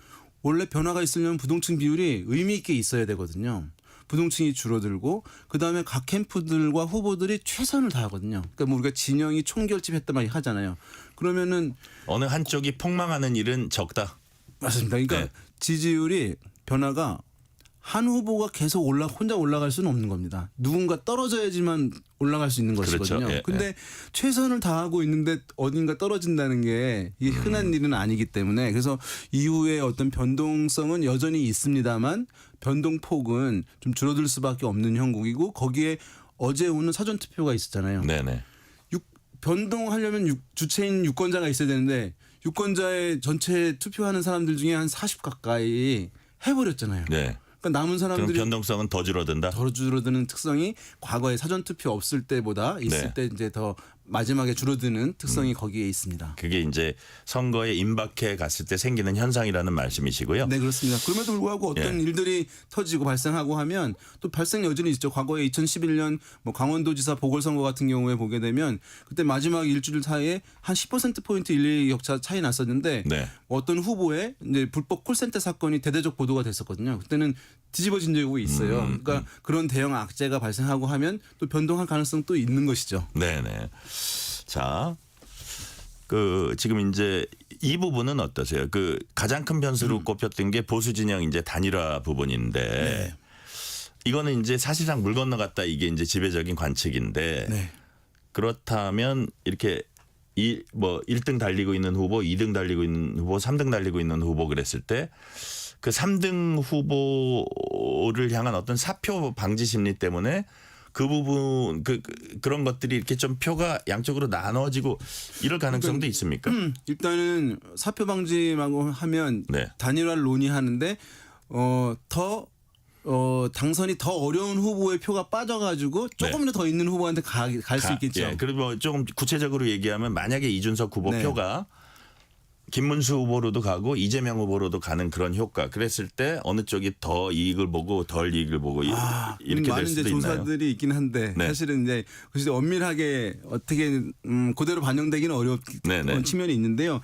일단은 이제 이게 보수 진영 단일화가 뭐 앞으로도 가능성이 있다. 뭐 할 수는 있겠죠. 하지만 사실은 의미는 없는 거예요. 이미 상당 부분 투표를 해버렸기 때문에. 그래서 일단은 끝난 것이라고 볼 수 있을 텐데 단일화가 이제 이루어지지 성사되지 못했는데 이것은 이런 이제 영향을 줄 수가 있는 거죠. 뭐냐 하면 단일화가 답이라고 해서 기대감이 엄청 높아졌는데 성사가 안 됐으면 그러면 안 되는 것 아니야라고 해서 투표 의지가 약화될 수 있는 거예요. 만약에 그 지지층의 투표 의지 그거를 아마 어떻게 복원시키느냐가 상당히 이제 중요한 부분일 거라고 보여집니다. 이제 김문수 후보 같은 경우에 지지층들. 그래서 이제 그 캠프에서 어떤 관계자가 3자 구도로 해도 우리 해볼 만하다 이렇게 얘기를 하는 이유는 그 지지자들한테 투표를 참여해 달라 끝까지라고 하는 메시지인 것이거든요. 그다음에 이준석 후보 같은 경우에는 아까 말씀하신 대로 과거에 보게 되면 제3 후보 누군가와 이제 1등, 2등 후보와 단일화를 하다가 할 경우에는 빠진 경우들이 많이 있었습니다. 사실은 그 이준석 후보가 이 단일화 논의 있을 때 절대 안 하겠습니다 얘기 많이 하잖아요. 했잖아요. 그거는 캠페인 교본의 모범 답안이긴 합니다. 한다는 순간 더 많이 빠지거든요. 네. 그러니까 안 한다고 하는 건 맞는데 근데 실제는 이제 안 하게 됐는데 그럼 이후에 어떻게 될 것이냐 했을 때 얼마나 빠져나갈지 그 가늠하기는 쉽지는 않지만 네. 이준석 후보 같은 경우에는 어쨌든 더 다른 두 후보에 비해서 지지층들이 투표장에 나가게 하는 것이 훨씬 중요한 캠페인이에요. 네. 왜냐하면 다른 두 명의 후보 1등, 2등 달리고 있는 후보 같은 경우에는 그래도 그 지지층의 적극 투표 의향이 상당히 높습니다. 두 명 다 지지층들의 네네. 투표 의지가. 근데 이준석 후보 같은 경우는 지지층이 20, 30대 젊은 층이잖아요. 예, 그리고 약간 정치에 관심도가 낮으신 중도 성향층인 분들이 좀 있거든요. 그러니까 이분들 같은 경우에는 사실은 적극 투표 의향이 낮은 편이에요. 예. 그러면 막판에 선거일에 투표장에 좀 덜 나갈 수도 있는 거예요. 네. 그러니까 지금 이준석 후보는 그게 매우 이제 중요해진 상황이라고 할 수가 있습니다. 그래서 네네. 계속 지지층한테 얘기하는 것이 이제 그 지지층들 투표장 참여를 독려하고 있는 것으로 보입니다. 자, 이런 거는 어떨까요? 시간이 거의 다 돼서 좀 짧게 말씀해 주시면 그 이준석 후보의 최근 그 3차 TV 토론 당시의 발언 그런 것들에 이런 게 어떤 득표에 어느 정도 영향을 줄지 또 플러스 뭐 유시민 전 장관 발언 이런 것들도 득표에는 영향을 준다고 보세요. 일단은 투표 의지에 영향을 줄 수 있는 것이기 때문에 네네. 아마 이제 이준석 후보의 지지층들 중에 여성도 있는 것이거든요. 네네. 그러면 투표에 불참할 수도 있는 것이니까 그 부분 영향을 이제 줄 가능성은 있고 또 반면에 이제 이렇게 유시민 전 장관의 발언들이 나왔잖아요. 그럼 이제 네네. 공세를 하게 되면 또 이제 저쪽도 문제가 있으니까 우리 지지층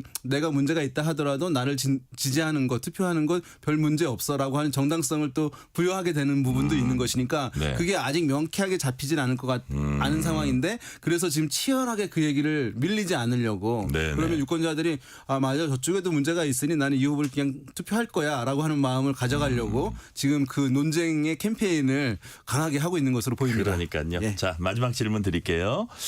자, 이제 끝으로 선거 막판에 각 캠프별로 가장 집중적으로 이제 공략하고 있는 유권자층이라 그럴까요? 뭐 예를 들어서 우리는 뭐 중도층을 잡아야 된다 그러는데 막판에는 혹시 더 지지층에 집착을 하는지 그다음에 가장 캠프가 치열하게 맞붙을 영역은 뭐라고 보는지 좀 말씀을 근데 해주세요. 여전히 사실은 대선의 키는 중도층이 지고 있는 것이거든요. 네네. 투표율이 워낙 높으니까 평소에 예, 정치에 예. 관심 없던 중도층들이 나오는 것이거든요. 네네. 그래서 그 부분 하는데 이분들이 또 따로 중도층만 모여 사는 건 아니기 때문에 예. 사실 메시지를 강하게 할 수는 없은 거니까 만약에 이제 이분들이 그 중도층이 좋아하는 것이 뭐냐 하면 믿을 수 있는 세력이냐 또는 이제 경제 부분 같은 것들 잘 다룰 것이냐 안정되게 할 것이냐 이런 부분인데 아무래도 이제 마지막에 그런 부분들을 강조하는 것으로 보이고 결국에는 막판에는 유권자가 제일 많은 수도권일 수밖에 없습니다. 그래서 예. 후보들이 또 막판에는 지역에 가지 않고 서울, 경기 등 수도권에 이제 유세를 집중하는 이유는 거기에 이제 유권자들이 많이 있고 또 서울 같은 경우에는 다른 지역에 비해서 중도 비율이 높기 때문에 네. 뭐 공히 이제 그런 서울 수도권에 집중하는 캠페인을 마지막에는 강화할 것으로 전망이 됩니다. 네, 역시 중도층 공략 플러스 서울 수도권에서 승부를 걸 것이다. 이런 말씀까지 오늘은 듣겠습니다. 지금까지 여론조사 전문가 윤희웅 오피니언스 대표였습니다. 말씀 감사합니다. 네, 감사합니다. 뉴스의 진수를 보여주는 인터뷰 뉴진수.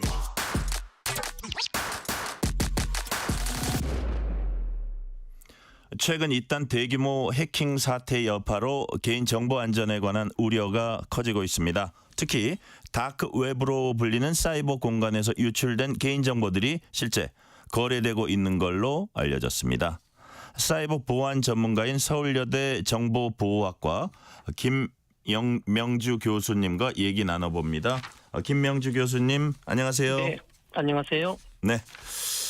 자, 저희가 이제 다크웹 하는데 우선 그 개념이요. 다크웹이 무엇인지 이게 일반적인 인터넷하고는 어떻게 다른 겁니까? 그 일반적인 인터넷하고 전혀 다릅니다. 네. 보통 일반적인 인터넷은 이제 통신하기 위해서 조금 약간 어려운 단어인데 TCP/IP라는 이제 그런 규칙을 써요. 네네. 그런데 이제 이 인터넷이 그 규칙을 쓰다 보면은 얘가 어디에서 왔는지 전에 왔던 데를 추적할 수가 있거든요. 네. 이제 그러다 보니까 그런 추적이 불가능할 수 있는 새로운 이제 규칙의 어떤 그 인터넷 같은 걸 만들었는데 그걸 네. 이제 다크웹이라고 하고요. 예. 일반적으로 보통 인터넷도 일반적으로 우리가 검색 엔진에서 이제 접근할 수 있는 데가 있고 또 어떤 경우는 이제 자격이 되어야만 들어올 수 있는 데가 있잖아요. 네. 그래서 이제 일반적으로 접근하는 거 보통 표면 웹이라고 하고 밑에 있는 거는 보통 이제 흔히 말해서 딥 웹이라고 하는데 그거 별개입니다. 다크웹은 따로 있어서 네. 걔는 별도 웹브라우저 써야 되고 별도 검색 엔진이 있습니다. 그러니까요. 별도 검색 엔진, 별도 브라우저. 그러니까 추적을 못하게 하는 거네요. 그렇다면 네. 다크웹 이용자 수나 시장 규모 이게 좀 파악된 게 있습니까? 그 계속적으로 이제 이게 범죄 온상이로 알려졌기 때문에 많은 기업들이나 정부에서 파악을 하고 있어요. 하루에 몇 명이 접근할까라고 이제 보통 통계를 많이 내면 예. 이게 이제 작년, 재작년 같은 경우에 전 세계적으로 하루에 접근하는 사람이 한 200만 명 이쪽 저쪽이다 이렇게 알려져 그래요? 있고요. 예. 그 중에서 우리나라 사람이 하루에 몇 명 접근할까 보면 2만 명 정도입니다. 그러니까 이제 한 1% 정도 되는 거죠. 근데 1% 정도 되는 거인데도 전 세계적으로 보면은 보통 25위, 26위 정도 한다고 알려져 있습니다. 예. 자, 그렇다면 이게 뭐 개인정보 유출과 관련된 범죄 온상이다. 근데 그 어쨌든 이런 것과 관련해서는 대표적인 범죄 온상이다 이렇게 볼 수 있는 거예요? 네, 이제 그 다크웹의 특성상 네. 추적이 불가능하도록 만들어 놓은 이제 일종의 이제 네트워크인데 네. 이게 명분 자체는 이제 어떤 언론의 자유, 그다음에 자유로운 활동 이것 때문에 만들었어요. 그게 공식적인 프로젝트로 만든 거지만 네. 그래놓고 보니까 범죄하는 사람들이 추적 불가능한 영역이고 또 그 안에서는 익명들을 많이 사용하기 때문에 예. 실제 인터넷에서 이 사람이 다크웹에서 누구인지 매핑하기가 되게 쉽지 않아요. 그러다 보니까 이제 다크웹에서 주로 지금까지 많이 벌어졌던 그 범죄가 마약 거래입니다.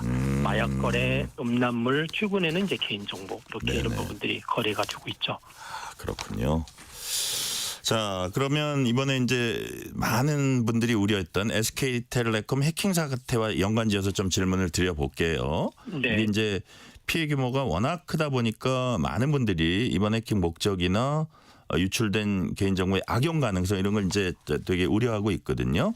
네. 자, 교수님, 이번에 해킹된 개인정보가 다크웹에서 실제로 거래되고 있는 정황이나 뭐 이런 게 있습니까?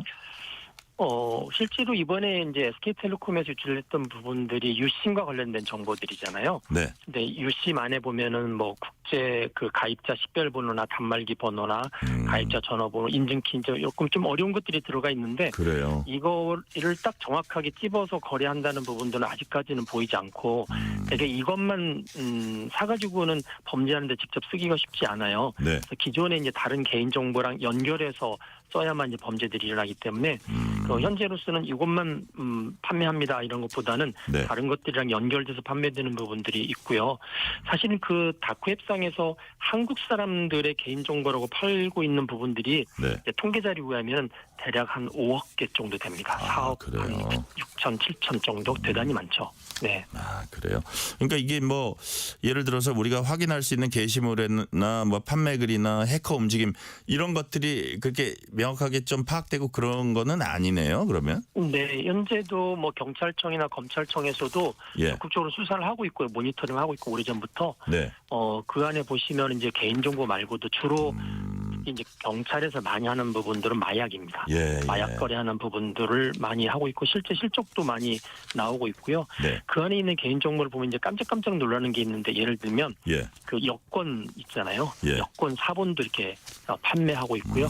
그다음에 개인이 쓰고 있는 신용카드, 예. 신용카드에 보시면 뒤에 이제 CVC 넘버라고 그래가지고 정말 유효기간부터 시작해서 특정한 숫자 3개를 써야만 거래가 되는데 네. 그런 것까지 다 넣어서 판매를 합니다. 그래서 뭐 하나씩 판매하기도 하고 수십 개씩 묶어서 판매하기도 하고요. 예.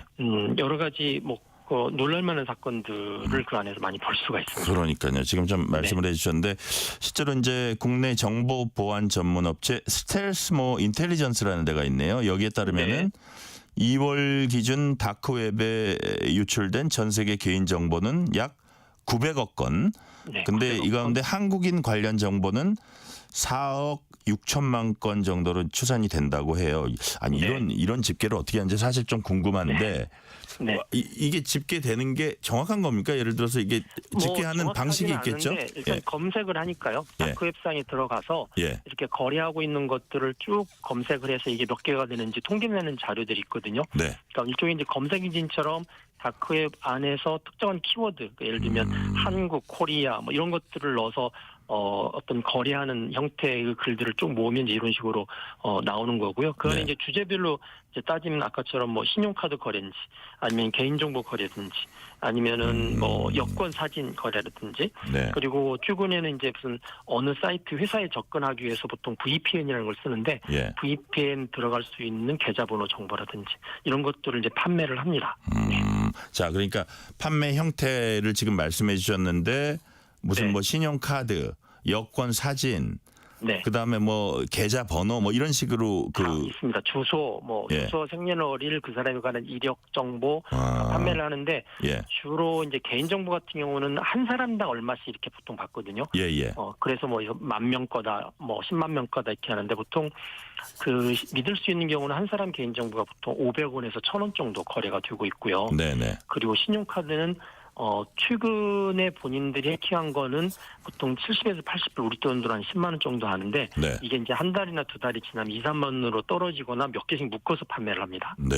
네. 그리고 이제 아까 그 여권 사진, 여권 앞부분은 이제 카피했던 부분들 같은 경우는 네. 비쌉니다. 그건 한 100에서 150만 원 정도 판매합니다. 아, 그 부문에 따라서 가격 차이가 상당히 나는군요. 네, 네, 네.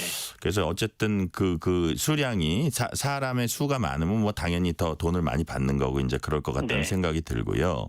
네. 자, 다크웹에서 거래할 때 주로 그들도 어떤 결제 수단이 있을 것 같아요. 그렇습니다. 뭐 온라인 이체나 신용카드를 쓰면 당연히 추적당하기 때문에 네. 당연히 이제 이 암호화폐를 씁니다. 비트코인 같은 경우를 써서 네. 비트코인을 통해서 이제 주로 거래하게 되면 그게 이제 주로 금전 세탁하는 데도 많이 쓰이지만 이렇게 네. 다크웹에서 거래할 때 추적당하지 않을 수 있는 형태이기 때문에 이런 형태로 쓰이기도 하고요. 때에 따라서는 이제 텔레그램이라든지 이런 다른 SNS로 이렇게 자기들끼리 거래가 되면 옮겨가요. 네. 그래서 SNS나 텔레그램 쪽으로 가서 거기에서는 이제 실제적으로 이렇게 계좌 이체를 하는 경우도 있습니다. 그런데 그런 계좌 이체가 되는 경우는 되게 은행 그 계좌가 대포 통장, 네. 다른 사람 명의로 돼서 돈을 빼고 사실 막상 잡으면 다른 피해자가 또 나오는 거죠. 이제 그런 식으로 비트코인이 안 될 경우는 이제 그렇게 대포 통장을 이용해서 네. 텔레그램을 통해서 거래한다든지 그렇게 하기도 합니다. 네. 자, 그 다크웹상에서 이제 개인정보 거래될 경우에 그게 실제 우리가 피해를 알게 되는 거, 피해로 이어지는 거 이런 게 가장 대표적인 건 어떤 사례들이 있습니까? 대단히 많은데 이게 네. 지금 다크웹에서뿐만이 아니라 일반 앱에서도 많이 거래되는 게 이제 신용카드 정보예요. 네. 그래서 이게 한 10년 전쯤에 KBS 추적 60분에도 나오기 시작했던 건인데 예, 예. 이게 뭐냐면 이제 그 대형 마트 있잖아요. 우리나라 예. 같으면은 뭐 여러 가지 그 큰 마트에서 미국에 이제 타겟이라는 마트가 굉장히 큰 마트인데 있죠. 거기서 예. 거기서 실제로 신용카드를 이렇게 쫙 쓰면 포스라는 단말기에서 악성 코드가 이렇게 쫙 가져가서 그거를 이제 다크웹상에서 거래를 하는 거거든요. 그래요. 그래서 이제 그런 것들을 그 당시에도 그렇고 실제로 이 카드가 동작하는 건가 그래서 이렇게 확인해 보니까 실제 동작하고 살아 있는 거고요. 네. 말씀드렸던 것처럼 최신 것, 그러니까 뭐 한 일주일 이내에 가져온 것들은 비싸고요. 그다음에 일주일 넘어가는 건 아무래도 그 주인이 분실 신고라든지 사고 신고를 할 가능성이 있기 때문에 네. 그런 경우는 뭐 수십 개를 묶어서 아주 싸게 팔고 이제 그런 형태로 거래를 하고 있습니다. 따끈따끈한 건 더 비싸군요. 그렇죠. 아무래도 신용카드 입장에서는 주인이 모르는 사이에 거래하는 게 제일 많기 때문에 그러니까요. 그래서 이제 신용카드 회사에서도 보통은 이제 사기 거래 그 인식 시스템이 있어서 네. 이 사람이 원래 한국에서 계속 거래하다가 갑자기 영국에서 거래를 하잖아요. 예. 이제 그런 경우는 이제 보통 이상거래 탐지 시스템이라는 거가 이제 작동이 됩니다. 그래서 원래는 이제 당사자한테 전화가 오죠. 바로 전화가 와서 지금 영국에서 인식이 됐는데 맞느냐 이렇게 전화가 옵니다. 이제 신용카드 회사들도 그런 사기에 대비해서 또 대응을 하고 있죠. 네. 자, 수사기관이나 사이버 보안업체들은 다크웹 이용한 범죄 어떻게 대응하고 있는지도 궁금합니다. 실제로 이제 그 수사기관, 경찰 같은 데서 다크웹 추적해서 범죄자 이렇게 혐의자 검거한 사례도 좀 있습니까? 네, 최근에는 이제 제법 나타나고 있고요. 또 우리나라 뭐 경찰이나 수사기관들도 다크웹에 대해서 이제 어느 정도 지식을 알고 있고 또 네. 미리 이제 그 어떤 사전에 검색 작업들이라든지 이런 부분들을 하고 있어서 최근에 보면 이제 서울경찰청 같은 경우도 마약 같은 경우는 네. 실제로 이제 요 다크웹과 아까 말씀드린 텔레그램 같은 SNS 이용해서 마약 거래하는 사람들 잡았고 작년 같은 경우는 거의 뭐 400명, 500명 정도 검거한 경우도 있었습니다. 아, 그렇군요. 앞으로 이제 다크웹 기반 그 사이버 위협이 어떤 방향으로 전개될 걸로 교수님은 보시는지, 또 이에 대해서 정부와 기업이 어떻게 대응해야 할 걸로 보세요? 네, 사실 저도 이제 검찰청과 같이 몇 년 전부터 다크웹 쪽으로 연구를 했었는데 네. 이게 이제 선제적 대응이 필요해요. 무슨 이야기냐면 예. 다크웹에서의 계정이 사실 인터넷상이나 실생활에서 계정과 연결이 안 되잖아요. 네. 이제 그렇기 때문에 다크웹성의 계정을 이제 약간 프로필을 미리 만들어 놓습니다. 또 범죄를 하고 있는 사람들. 그래서 그 특정한 계정이 실제 인터넷상에서는 누군지 뭐 그런 것들을 연결하는 작업들을 요즘은 이제 인공지능까지 써서 하고 있고요. 네. 실제 이제 그런 기술을 써서 하다 보면은 다크웹상의 A가 인터넷상의 누구다. 그럼 이제 그런 경우는 실제적으로 이제 형사적 처리가 가능하기 때문에 네. 그런 식으로 해서 지능형 이제 탐색 시스템들을 많이 도입을 하고 있고 네. 개인의 프로파일을 토대로 해서 누가 누구인지 이제 그렇게 매칭시키는 작업들을 하고 있습니다. 네. 교수님, 제가 이제 다크웹에 대해서 이제 쭉 얘기를 들어봤는데 마지막으로 평소 때 좀 궁금했던 걸 하나 질문을 드릴게요. 뭐냐면 네. 이제 다크웹 이거는 여기에 대한 대응 뭐 이런 건 약간 범죄 차원이긴 한데 범죄, 네. 사기 범죄 뭐 이런 거에 대한 대응 차원이고 개인정보 유출 뭐 이런 차원인데 잘 뭐 비슷하면서도 약간 좀 뭐 다른, 예를 들어서 우리가 카드를 이렇게 쓰는데 카드 회사에서 무슨 마케팅 차원에서 무슨 뭐 마케팅을 해요. 뭐 프로모션 한다 그러죠. 네. 했는데 거기에 이렇게 응했다가 그 다음부터는 온갖 약간 관련되는 데서 막 나한테 상품을 팔라고 막 와요. 그렇죠. 자, 그런 것들은 소비자 입장에서 그걸 동의 안 한 상태에서 그 어떤 그 카드 회사와 그 마케팅을 하는 그쪽하고 연계돼서 오는 이런 부분은 우리가 어떻게 대처를 해야 됩니까? 근데 사실은 이제 그 부분들이 요즘은 이제 광고 같은 경우는 미리 사전에 승인을 받고 광고를 하도록 되어 있기 때문에 네. 어떤 광고가 내가 허락하지 않은데 막 온다고 생각을 해서 네. 사실 이렇게 뒤를 뒤져보면 어느 순간인가 자기가 허락을 한 게 대부분입니다. 자기도 모르게 이렇게 버튼을 네, 예스를 누른 게 나도 있어요. 모르는 사이에 어떤 서비스를 쓰면서 오케이 했는데 거기에 오면 요거를 마케팅에 넣겠습니다. 이렇게 하고 마케팅이라는 표현도 안 하고요. 예. 보다 나은 서비스를 위해서 개인정보를 활용하는 데 동의하십니까? 이렇게 하면 그런 식으로. 사람들이 보다 나은 서비스를 위해서 체크를 하는데 밑에 단에 가면 이제 그게 마케팅이 되는 거죠. 그래서 이제 그런 의도치 않은 경우가 오면은 사실 좀 따지시는 게 좋아요. 내 개인정보 어디서 났느냐? 나는 예. 허락한 적이 없다. 실제 허락한 적이 있어도 그게 못마땅하시면 네. 이제 실제로 따지시면 저쪽에서는 이제 그런 고객들은 블랙리스트에 넣어서 광고를 하지 않습니다. 그렇군요. 예. 어쨌든 네. 교수님 말씀은 그럴 경우에 대부분 내가 동의한 경우가 많으니까 문구를 볼 때 자세히 읽어라. 이게 이제 가장 네, 기본이겠네요. 네, 약관을 잘 읽어보실 필요가 있습니다. 네, 오늘 말씀은 여기까지 듣겠습니다. 지금까지 김명주 서울여대 정보보호학과 교수였습니다. 말씀 감사합니다. 감사합니다. 편지 왔습니다. 퇴근길 지친 당신에게 힘이 되는 뉴스를 전해드립니다.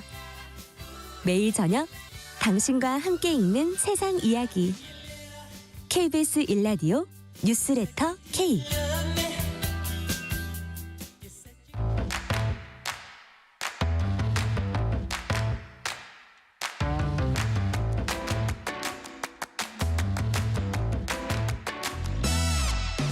오늘 가장 뜨거운 뉴스, 화제 소식 쏙쏙 골라서 전해드립니다. 뉴스레터 브리핑. 오늘은 국민일보 김윤아 기자 나오셨습니다. 김윤아 기자님 어서 오세요. 네, 안녕하세요.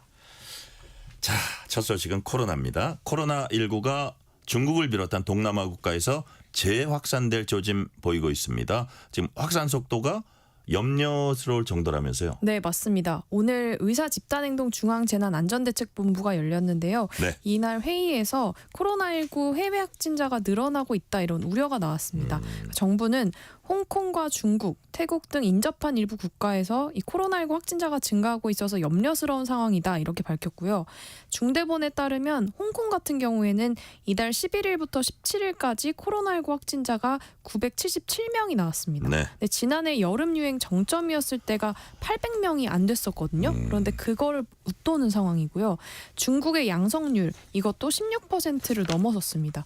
지난해 정점이었을 때가 21.1%니까 이것도 굉장히 근접해지고 있고요. 꾸준히 상승하고 있기 때문에 좀 우려스러운 상황입니다. 또 태국에서도 송크란 연휴 이후에 확진자가 6만 5천 명까지 늘어났고 그러니까 이렇게 아직까지 대유행이다 이렇게 볼 수는 없지만 네. 유의미하게 다들 늘어나고 있다라고 봐야 할 것 같고요.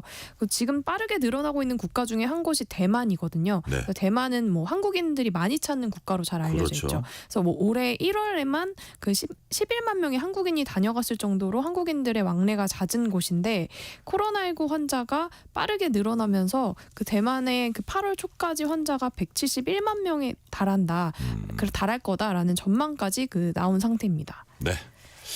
자, 지금 말씀하신 국가들 코로나 확산세 말씀하신 대로 심상치 않습니다. 그럼 우리나라는 어때요? 네, 일단 지금 한국 같은 경우에는 2023년에 이 감염병 대응 단계가 낮아지면서 하루하루 그 확진자 집계는 하고 있지 않거든요. 네. 대신에 그 한 달 동안 국내 코로나19 입원 환자 수를 보면 좀 알 수 있습니다. 이걸 보면 아직까지는 큰 변동이 없이 소폭 늘었다가 줄어들기를 반복하고 있습니다. 네. 그래서 아직은 유행 조짐을 보이고 있지는 않지만 사실 지난해에도 보면 여름철에 환자 수가 크게 늘었거든요. 네네. 그리고 게다가 이제 인접 국가의 유행 상황들도 있다 보니까 지금이라도 재유행에 선제적으로 대비해야 한다. 뭐 이런 지적들이 나오고요.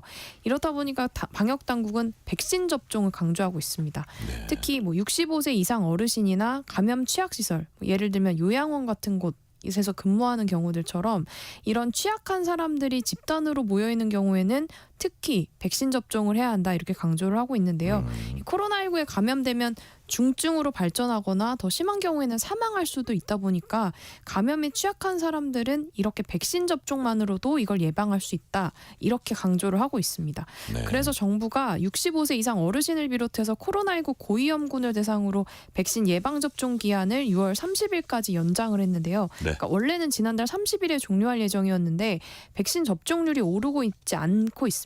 그런데다가 지금 유행에 좀 선제적으로 대비를 해야 한다라는 위기감이 들면서 이 기한을 늘린 거고요. 네. 그리고 사실 지금은 마스크를 의무적으로 착용해야 하는 건 아니지만 의심 증상이 있는 경우 이때는 마스크를 착용하는 게 권고가 됩니다. 그렇군요. 네, 또 손 씻기나 기침 예절 이런 뭐 기본적인 예방 수칙을 준수하는 게 유행을 막을 수 있는 방법이라고 할 수 있겠습니다.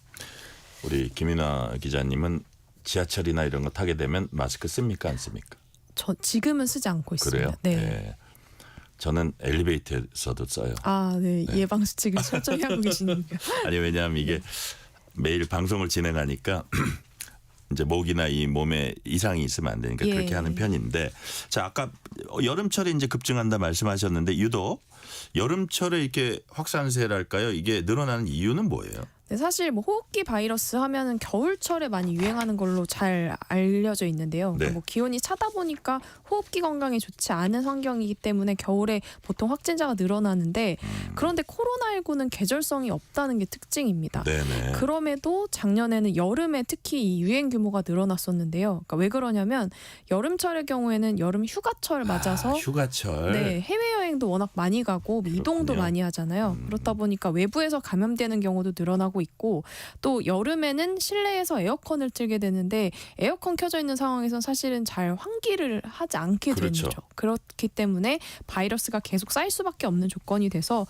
오히려 바이러스가 이 에어컨 바람을 타고 감염을 시키는 경우도 늘어날 수 있습니다. 자 주제를 바꿔봅니다. 근데 주제는 바꿨는데 계속 건강에 대한 얘기예요. 네. 흡연이 몸에 해롭다는 거 이거 누구나 잘 알고 있습니다. 근데 최근에 직접 흡연으로 인한 사망 규모가 발표가 됐어요. 네, 국내 사망자를 봤더니요. 2022년에는 직접 흡연으로 인한 사망자 수가 7만 명을 넘어선 걸로 집계가 됐습니다. 네네. 추이를 보면 계속 증가 추세인데요. 2020년에는 6만 1,000명대였는데 2021년에는 6만 3천 명대, 2022년에는 7만 2천 명대로 늘어난 겁니다. 이게 직접 흡연으로 인한 사망자 수만 집계를 한 거거든요. 네네. 그렇다 보니까 담배 연기에 노출되는 간접 흡연으로 인한 사망자 수까지 더하면 뭐 그 규모는 어마어마하게 커질 걸로 보입니다. 그렇겠네요. 네, 담배를 피게 됐을 때 사망 위험이 얼마나 높아지는지 이것도 봤더니 비흡연자와 비교를 했을 때 남성은 1.7배, 여성은 1.8배 높았습니다. 네. 다만 중간에 담배를 끊게 되면 그나마 이 위험이 좀 낮아지는데요. 과거에는 흡연을 했다가 현재는 담배를 피우지 않는 경우다라고 한다면 사망 위험이 남성은 1.1배, 여성은 1.3배 더 높았습니다. 그러니까 흡연자분들 지금이라도 끊어야 하는 이유가 되는 거죠. 그러니까요. 네. 그리고 담배로 인한 사회 경제적인 비용도 만만치 않았는데요. 2020년에는 12조 8천억 대였던 비용이 네. 2020년에 12조 8천억 원대였던 비용이 2021년에는 12조 9천억 원, 그리고 2022년에는 13조 6천억 원대까지 늘어났습니다. 이 사회 경제적 비용이라는 게 담배로 인해서 질병을 얻게 되고 그리고 그것 때문에 이제 의료비, 간병비 같은 것들이 발생을 하잖아요. 그리고 이 담배로 인해서 일찍 사망하게 됐을 때 발생하는 생산성 손실, 이런 비용까지도 모두 포함이 됩니다. 다시 말해서 담배, 개인의 건강뿐만 아니라 사회적으로도 굉장히 해롭다라는 겁니다. 네. 보건소는 담배를 끊고 싶어하는 분들을 돕기 위해서 금연 클리닉을 운영하고 있습니다. 그런데 금연 클리닉을 찾는 사람들은 또 최근에 크게 줄었다면서요? 네, 맞습니다. 지난해 보건소에서 운영하는 금연 클리닉 등록자를 봤더니 21만 8천 명 정도였는데요. 네. 이게 10년 전만 해도 45만 명이 육박을 했습니다. 그러니까 절반 넘게 줄어든 건데요. 추이를 보면 2015년에 담배값이 오른 적이 있었거든요. 네네. 이때 경제적인 부담 때문에 이참에 담배 끊어야지 했던 분들이 많아지면서 금연 클리닉 등록자가 이때 57만 명으로 확 뛰었었고요. 그러다가 이후에는 한 30만 명 선을 유지를 하고 있었습니다. 또 그러다가 코로나19 때 크게 줄었는데 아무래도 뭐 보건소 방문해서 교육을 듣고 이런 프로그램에 좀 부담을 느낀 경우들이 많았던 걸로 보입니다. 그래서 이때 절반 정도로 확 줄었다가, 그런데 문제는 코로나가 끝난 이후에도 회복을 하지 못하고 계속 20만 명대 그 초반대에 머물고 있는 상황입니다. 금연 클리닉은 굳은 결심을 하고 찾아오는 경우가 대부분인데 네. 안타깝게도 성공률도 떨어지고 있는데요. 금연 클리닉에 등록을 했다가 6개월이 지난 이후에도 금연을 유지하고 있는지를 봤더니 이게 10년 사이에 15%포인트 넘게 낮아졌습니다. 그러니까 성공률이 이제는 30%에 머물고 있는 건데요.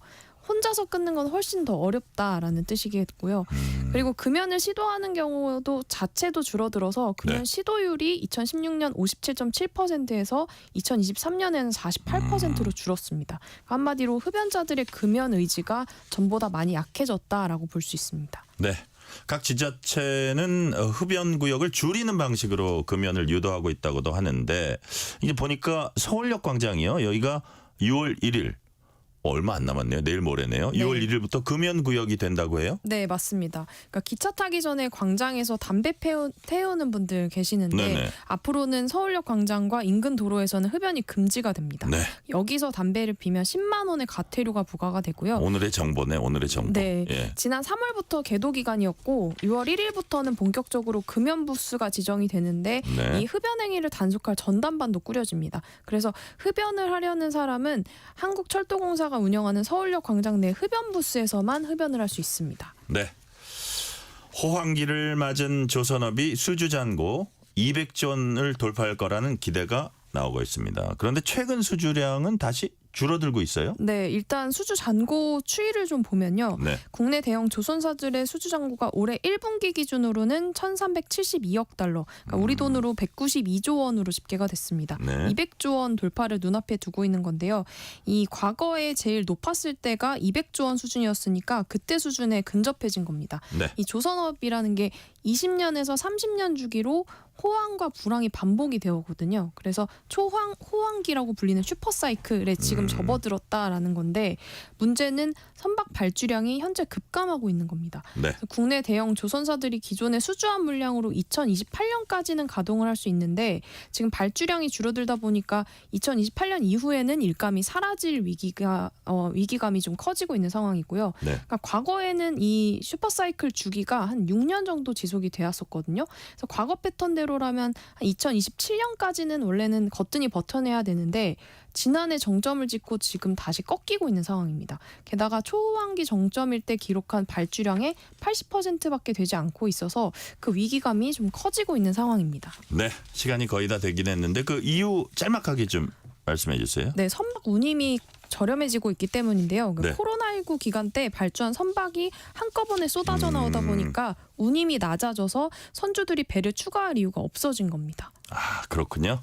자, 오늘 말씀은 여기까지 듣겠습니다. 지금까지 뉴스레터 브리핑 국민일보 김윤아 기자였습니다. 김윤아 기자님 말씀 감사합니다. 감사합니다.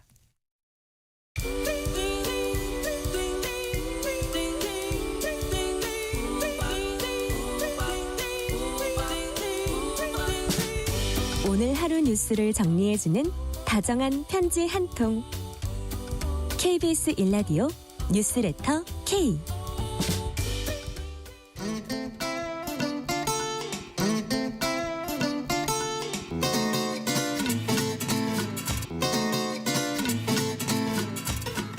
매주 다양한 분야 전문가와 얘기 나눠보는 시간 주말엔 문화 코너입니다. 올 여름에도 역대급 더위 예고돼 있습니다. 오늘은 계속 더워지는 지구 그 곳곳을 돌아다니면서 취재한 얘기 들어봅니다. KBS 다큐멘터리 환경 스페셜 만들었고 최근에 우리가 말하지 않는 지구라는 책을 쓴 KBS 김가람 PD와 얘기 나눠보겠습니다. 지금 저희 KBS에서 교양 다큐 2팀장을 맡고 있습니다. 김가람 PD님 어서 오세요. 네, 안녕하세요. 시간 내주셔서 감사해요. 네, 불러주셔서 감사합니다. 자, 일단 청취자 여러분께 우리 김가람 PD님 간단히 자기 소개해 주세요. 네, 저는 KBS에서 여행환경 프로그램 맡고 있는 김가람 PD고요. 청취자분들이 알만한 프로그램이라면 뭐 걸어서 세계 속으로, 생로병사의 비밀 이런 것들 만들었고 환경팀에 있을 때 옷을 위한 지구는 없다라는 프로그램을 만들었는데요. 우리가 헌옷수거함에 넣은 옷들이 어느 나라로 흘러 들어가서 어떻게 환경을 오염시키는지 그런 것들을 취재했습니다. 아, 그렇군요. 자, 다큐멘터리도 만들고 책도 내셨습니다. 제목이 우리가 말하지 않는 지구. 네. 이거 어떤 책이에요? 제가 옷을 위한 지구는 없다 만들고 나서 네네. 환경 다큐멘터리를 4년 정도 제작을 했는데요. 흔히 말하는 뭐 지구의 공장 역할 그리고 화장실 역할을 한다고 볼 수 있는 곳들을 많이 다녔어요. 우리가 버린 헌옷들이 어디로 가는지 또 전자제품 버린 것들, TV, 노트북 이런 것들이 아프리카에 쌓여서 중금속 오염이 일어나기도 하고. 아, 그래요? 네, 우리는 핸드에 버리는 순간에 까먹는데. 그렇죠. 여의도에 있으면 사실 더러운 걸 볼 일이 하나도 없잖아요. 그렇죠. 어떻게 버려도 다음날 되면 깨끗하게 치워져 있으니까. 그렇죠. 그런 것들의 뭐 대가를 치르는 자연이 어떤 곳이고 또 어떤 사람들이 고통받는지 그런 것들을 취재했습니다. 그래요.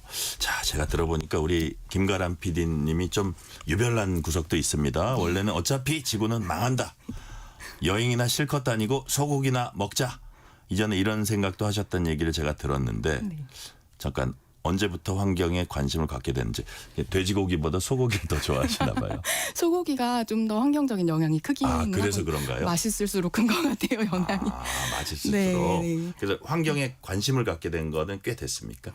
아니요, 사실 환경팀에 어떻게 또 직장인이다 보니까 가게 돼서 관심을 갖게 됐는데 사실 많은 분들이 공감할 것 같아요. 왜냐하면 뭐 북극곰이 아파요, 뭐 거북이가 아파요 하지만 사실 9호선 타고 출근하면 내 허리가 더 아프다 그런 생각을 하거든요. 나도 먹고 살기 힘든데 당장 하루하루의 생활이. 그렇죠. 근데 왜 하지 말란 게 이렇게 많은지 그런 생각을 하게 되는데 제가 환경 프로그램 만들면서 그 생각을 항상 잃지 않으려고 했어요. 사실 보면은 환경 캠페인에 약간 의심을 갖게 되는 게 뭐 백화점이나 마트나 이런 데서 남은 음식들을 많이 버리는데 왜 아이들한테 잔반 남기지 말라고 하는지. 예. 또 새우 같은 경우에 또 팔리지 않으면 재고를 소각을 하거든요. 그런데 왜 청소년들한테 뭐 옷을 뭐 오래 입어라, 헌옷 입어라 이러는지 네. 그런 걸 보면서 아 이거 아이들도 안 믿겠는데 나도 설득이 도저히 안 된다 그런 생각을 가지고 그 설득을 하기 위해서 프로그램을 만들었고 지금도 왜 먹고 살기 바쁜데 환경에 관심을 가져야 되지 그런 의심을 가지고 계속 제작을 하고 있습니다. 그래요. 그거를 프로그램을 통해서 사람들한테 일깨워 주는 거거든요. 사실 일상생활에 계속 매몰돼 있다 보면 그런 걸 까먹는데 그 프로그램이 그걸 환기시켜 주고 있습니다. 자, 책의 바탕이 된 게 다큐멘터리 아까 말씀드렸던 환경 스페셜 옷을 위한 지구는 없다. 살짝 자랑하자면 방송 대상 받은 프로그램입니다. 자, 직접 해외 다니면서 취재했다고 이제 제가 들었는데 주로 어떤 나라들을 가셨는지 또 취재하시면서 인상적인 장면이 있었을 것 같아요. 이 다큐 같은 경우는 사실 팬데믹 기간이라서 네. 해외 촬영 스태프들의 큰 도움을 받았고요. 이 프로그램 같은 경우는 아무래도 헌옷 쓰레기가 가나로 많이 수출이 되거든요. 가나. 우리나라에서 헌옷 수거하면 옷을 넣으면 95%는 수출이 돼요. 그런 개발도상국. 그래요. 그래서 가나에 보면은 헌옷으로 만든 커다란 무덤이 있어요. 왜냐하면 그 나라도 필요에 의해서 수입을 하지만 그 중에 40%는 거기서도 팔리지 않고 쌓이게 되고 우리나라보다 어쨌든 쓰레기 처리하는 기술이나 환경이 좋지 않다 보니까 뭐 소각을 하게 되고 거기에 쓰레기 산이 생기고 거기에서 다 환경이 또 오염되네요. 그렇죠. 소들이 먹이를 찾다가 대신 막 옷을 우물우물 씹는 그 장면을 시청자분들이 보고 굉장히 충격을 많이 그게 받았다고. 프로그램에 네. 그 장면이 있군요. 그렇죠. 그 장면을 많이 기억해 주시더라고요. 야, 그 소각하거나 처리되고 또 처리된 그런 그 의류를 소들이 우물우물 먹는 장면. 그게 어떻게 보면 되게 상징적인 장면이라고도 할 수 있겠어요. 네. 자, 방송에 그치지 않고 책을 내야겠다고 생각하신 이유 뭡니까? 사실 방송을 내면 네. 50분 딱 한 번 내면 사실 휘발이 되는 느낌을 많이 받았거든요. 아유, 남긴 남는데 그게. 그렇죠. 근데 막 다시 보기에는 저희 가족만 사실 하니까 그런 생각이 아니에요. 가졌는데 다른 사람들도 많이 봐요. 제가 기대한 것보다 이 방송이 옷을 위한 지구는 없다가 나가고 나서 SNS에서 굉장히 반응이 있었어요. 그래서 네. 그걸 많이 뭐 퍼나르기도 하시고 그걸 보고 뭐 1년 동안 옷 사지 않기 챌린지를 하시는 분도 계셨고 네. 만든 지 4년이 됐는데도 최근에 또 어떤 의류 브랜드에서 그걸 매장에 또 틀고 싶다. 그래요? 사내 교육용으로 쓰겠다. 괜찮으시겠어요? 제가 물어봤는데 그런 반응도 있어서 예. 이런 내용이 뭐 사회적으로 필요가 있고 쓰임이 있구나. 텍스트로 남겨도 좋겠다라는 생각을 하게 됐습니다. 그러니까요. 21년에 다큐는 만들었는데 책은 얼마 전에 이제 나왔습니다. 네. 아우, 책 쓰시면서 얼마나 힘드셨겠어요. 또 개인적으로 방송을 만들고 또 책을 쓰면서 스스로 약간 정리된 부분도 있었을 것 같고 그 스스로 좀 변했거나 느낀 부분 어떤 게 있었을까요? 책을 쓸 때나 지금이나 보면 많이 바뀌었어요. 실제로 네. 4년 정도 기간이 있었는데 일단 제가 지구는 없다 시리즈를 5편을 만들면서 느낀 거는 네. 마법은 없다는 거예요. 마법은 없다? 저는 그렇게 생각했어요. 아무리 똑똑한 사람들이 정보를 이끌고 기업을 하니까 많이 만들어도 어디 가서 잘 처리하겠지. 지속 가능하게 잘 재활용하겠지. 바다가 넓으니까 좀 오염이 돼도 잘 정화가 되겠지 생각했는데 생태적인 한계가 분명히 있다는 걸 깨달았고 그래서 네. 좀 변화한 게 있다면 제가 핸드폰을 그냥 뭐 습관적으로 2년에 한 번씩 바꿨거든요. 지금 환경팀 가서 한 번도 안 바꾸고 지금 6년째 사용을 하고 있고. 회사에서 2년마다 바꿔주지 않아요? 제가 바꾸지 않았습니다. 그래요? 네, 그냥 사용을 하고 있고요. 그걸 받지 않고 사용하고 있고 또 장 보러 가면 예. 우유 같은 거 앞줄에 다 놓이고 뒷줄이 좀 유통기한이 길잖아요. 소비기한이. 예. 앞줄 거를 가지고 옵니다. 그게 그러시구나. 폐기가 되거든요. 잘 안 팔리면은 그 날짜 따라서. 그리고 집에서는 저희는 수돗물 마시고요. 예. 환경적 영향이 적어서 나가서 뭐 텀블러 들고 다니면서 아리수, 음수대 많이 이용하고 아무 탈 없이 잘 살고 있습니다. 그래요? 네. 야, 이게 뭐 공직자는 공사가 이게 일치해야 된다는데 우리 김가람 PD님은 자기 프로그램 제작과 생활이 지금 일치하는 그런 모범을 보여주고 있어요. 아주 제가 약간 부끄럽다는 생각도 드는데 좋은 얘기입니다. 그리고 이 부분 아까 뭐 말씀하신 내 생활이 하루하루 빡빡하고 내가 생활을 해나가는 내 패턴이 있는데 그걸 내가 걱정할 수 있을까? 바로 이런 거예요. 이번 주말에도 쇼핑 계획하고 있는 분들이 있을 거 아니에요, 그죠? 그럼 날씨 더우면 이제 카페나 이게 커피 전문점에서 아이스 아메리카노 이런 거 시켜 먹고 이게 당장 나한테 필요한데 이걸 하지 말아야 되나? 이것도 그 생활인들한테 쉽지는 않은 일 같아요. 어떤 얘기를 해주고 싶습니까? 그런 분들한테. 너무 많은 죄책감이나 그런 거는 가지지 않았으면 좋겠어요. 사실 그런 생각 저도 하거든요. 내가 이거 오늘 하나 안 쓴다고 지구가 살아나는 것도 아니고 큰 산업에서 오염시키는 것이 있는데 무슨 소용일까 그런 생각을 하니까 효능감이 없다 보니까 사람들이 또 많이 안 하는 거거든요. 근데 그게 모이면. 그렇죠. 모이면 엄청 크기도 하고 네. 또 저는 또 얘기를 하고 싶은 게 이렇게 개개인들한테 아낄 겸 해서 환경 뭐 플라스틱 쓰지 말라 하는 것도 중요하지만 되게 큰 탄소를 배출하는 그런 소비 영역들이 있어요. 뭐 네. 제가 책에서도 말했지만 예를 들자면 전용기 비행. 저는 이 환경에 대해서 사람들이 반감을 갖는 게 기후 위기에 관한 회의를 한다면서 지도자들이 전용기를 많이 타고 가서 그게 1시간에 2톤 정도가 그게 참 배출되는 아이러니네요. 네, 예. 1시간에 2톤 배출되는데 그게 일반적인 한국인이 한 계절 동안 배출할 기후 환경이 양이거든요. 살아가면서. 네. 그런 것들을 좀 지도자들, 정부, 잘 사는 사람들, 우리 아이들이 좋아하는 아이돌 그룹들 이런 분들이 먼저 좀 환경적인 실천을 해준다면은 제가 이렇게 나와서 떠들지 않아도 다들 잘 따라하지 않을까. 우리 김가람 PD님이 아주 큰 역할을 하고 있는 거고요. 큰 역할을 한다는 게 지금 드러나고 있어요. 서연선님이 어떤 문자 보내셨냐면 우리 김가람 PD님 얘기 듣다 보니까 옷을 그만 사야겠어요. 벌써 또 효과가 이렇게, 있잖아요. 한 분 또 이렇게 들어오셨습니다. 한 분 들어오셨어요. 우리 그 김가람 PD님 월드로. 자, 책 목차에 보면 딱 내 목만큼의 지구. 그게 어느 정도라고 생각하세요? 소비자로서 그리고 유권자로서 네. 내가 나한테 내 삶에 조금 더 내 노후에 편안한 선택을 하고 네. 그 이상으로 너무 괴로워하지 않는 거, 기후 우울증에 빠지지 않는 거라고 말씀을 드리고 싶어요. 사실 네. 이게 어떤 지구를 살려야지 뭐 나의 다음 세대를 위해서라기보다 2050년쯤에 거의 다 살아 있을 거거든요. 네. 그런 걸 봤을 때 우리가 지금처럼 탄소 배출하면은 2048년쯤에 우리나라만 해도 GDP 손실이 12.8% 정도 되고 세계적으로 봐서도 20% 정도 그래요. 자산 침식이 일어나기 때문에 네. 사실 저만 해도 뭐 날씨가 안 좋으면은 촬영을 공치는 날이 너무 많아요. 너무 손해가 많이 나거든요. 그리고 장 볼 때도 신경이 쓰이는 게 있고 그러니까요. 그런 걸 고려했을 때 좀 더 안온한 노후를 보내기 위해서 사회가 좀 바른 방향으로 변화하는데 좀 보탬을 주겠다, 응원을 해주겠다 그런 정도의 마음이면 좋다고 생각합니다. 네. 자, 마지막 질문입니다. 시간만 죄송하지만 한 30초 이내 네네. 주말의 문화 코너니까 이번 주말에 환경을 위해서 이거 하나 실천해 보자 하는 게 있다면 어떤 거 하나 제안해 주세요. 다음 주가 대선이 있기도 하지만 환경의 날이기도 하거든요. 그래서 네네. 이번 주말부터 환경 관련된 행사가 굉장히 많아요. 저는 일요일에 시청 앞 광장에서 하는 행사에 갈 건데 네. 서울뿐만 아니라 경기도, 제주도 모든 곳에 다 행사가 있거든요. 환경 행사 많군요. 가까운 곳 행사 가서 머리수 한번 채워주시는 거. 그래서 이렇게 환경 관심 많은 유권자들이 많다는 거. 그런 걸 좀 보여주셨으면 좋겠습니다.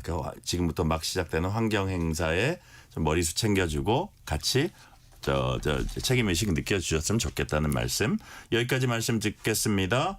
김가람 PD의 책 우리가 말하지 않는 지구의 바탕이 된 KBS 다큐멘터리 환경 스페셜 옷을 위한 지구는 없다 편은 KBS 홈페이지와 유튜브를 통해서 다시 시청하실 수 있습니다. 주말의 문화 지금까지 김가람 KBS PD였습니다.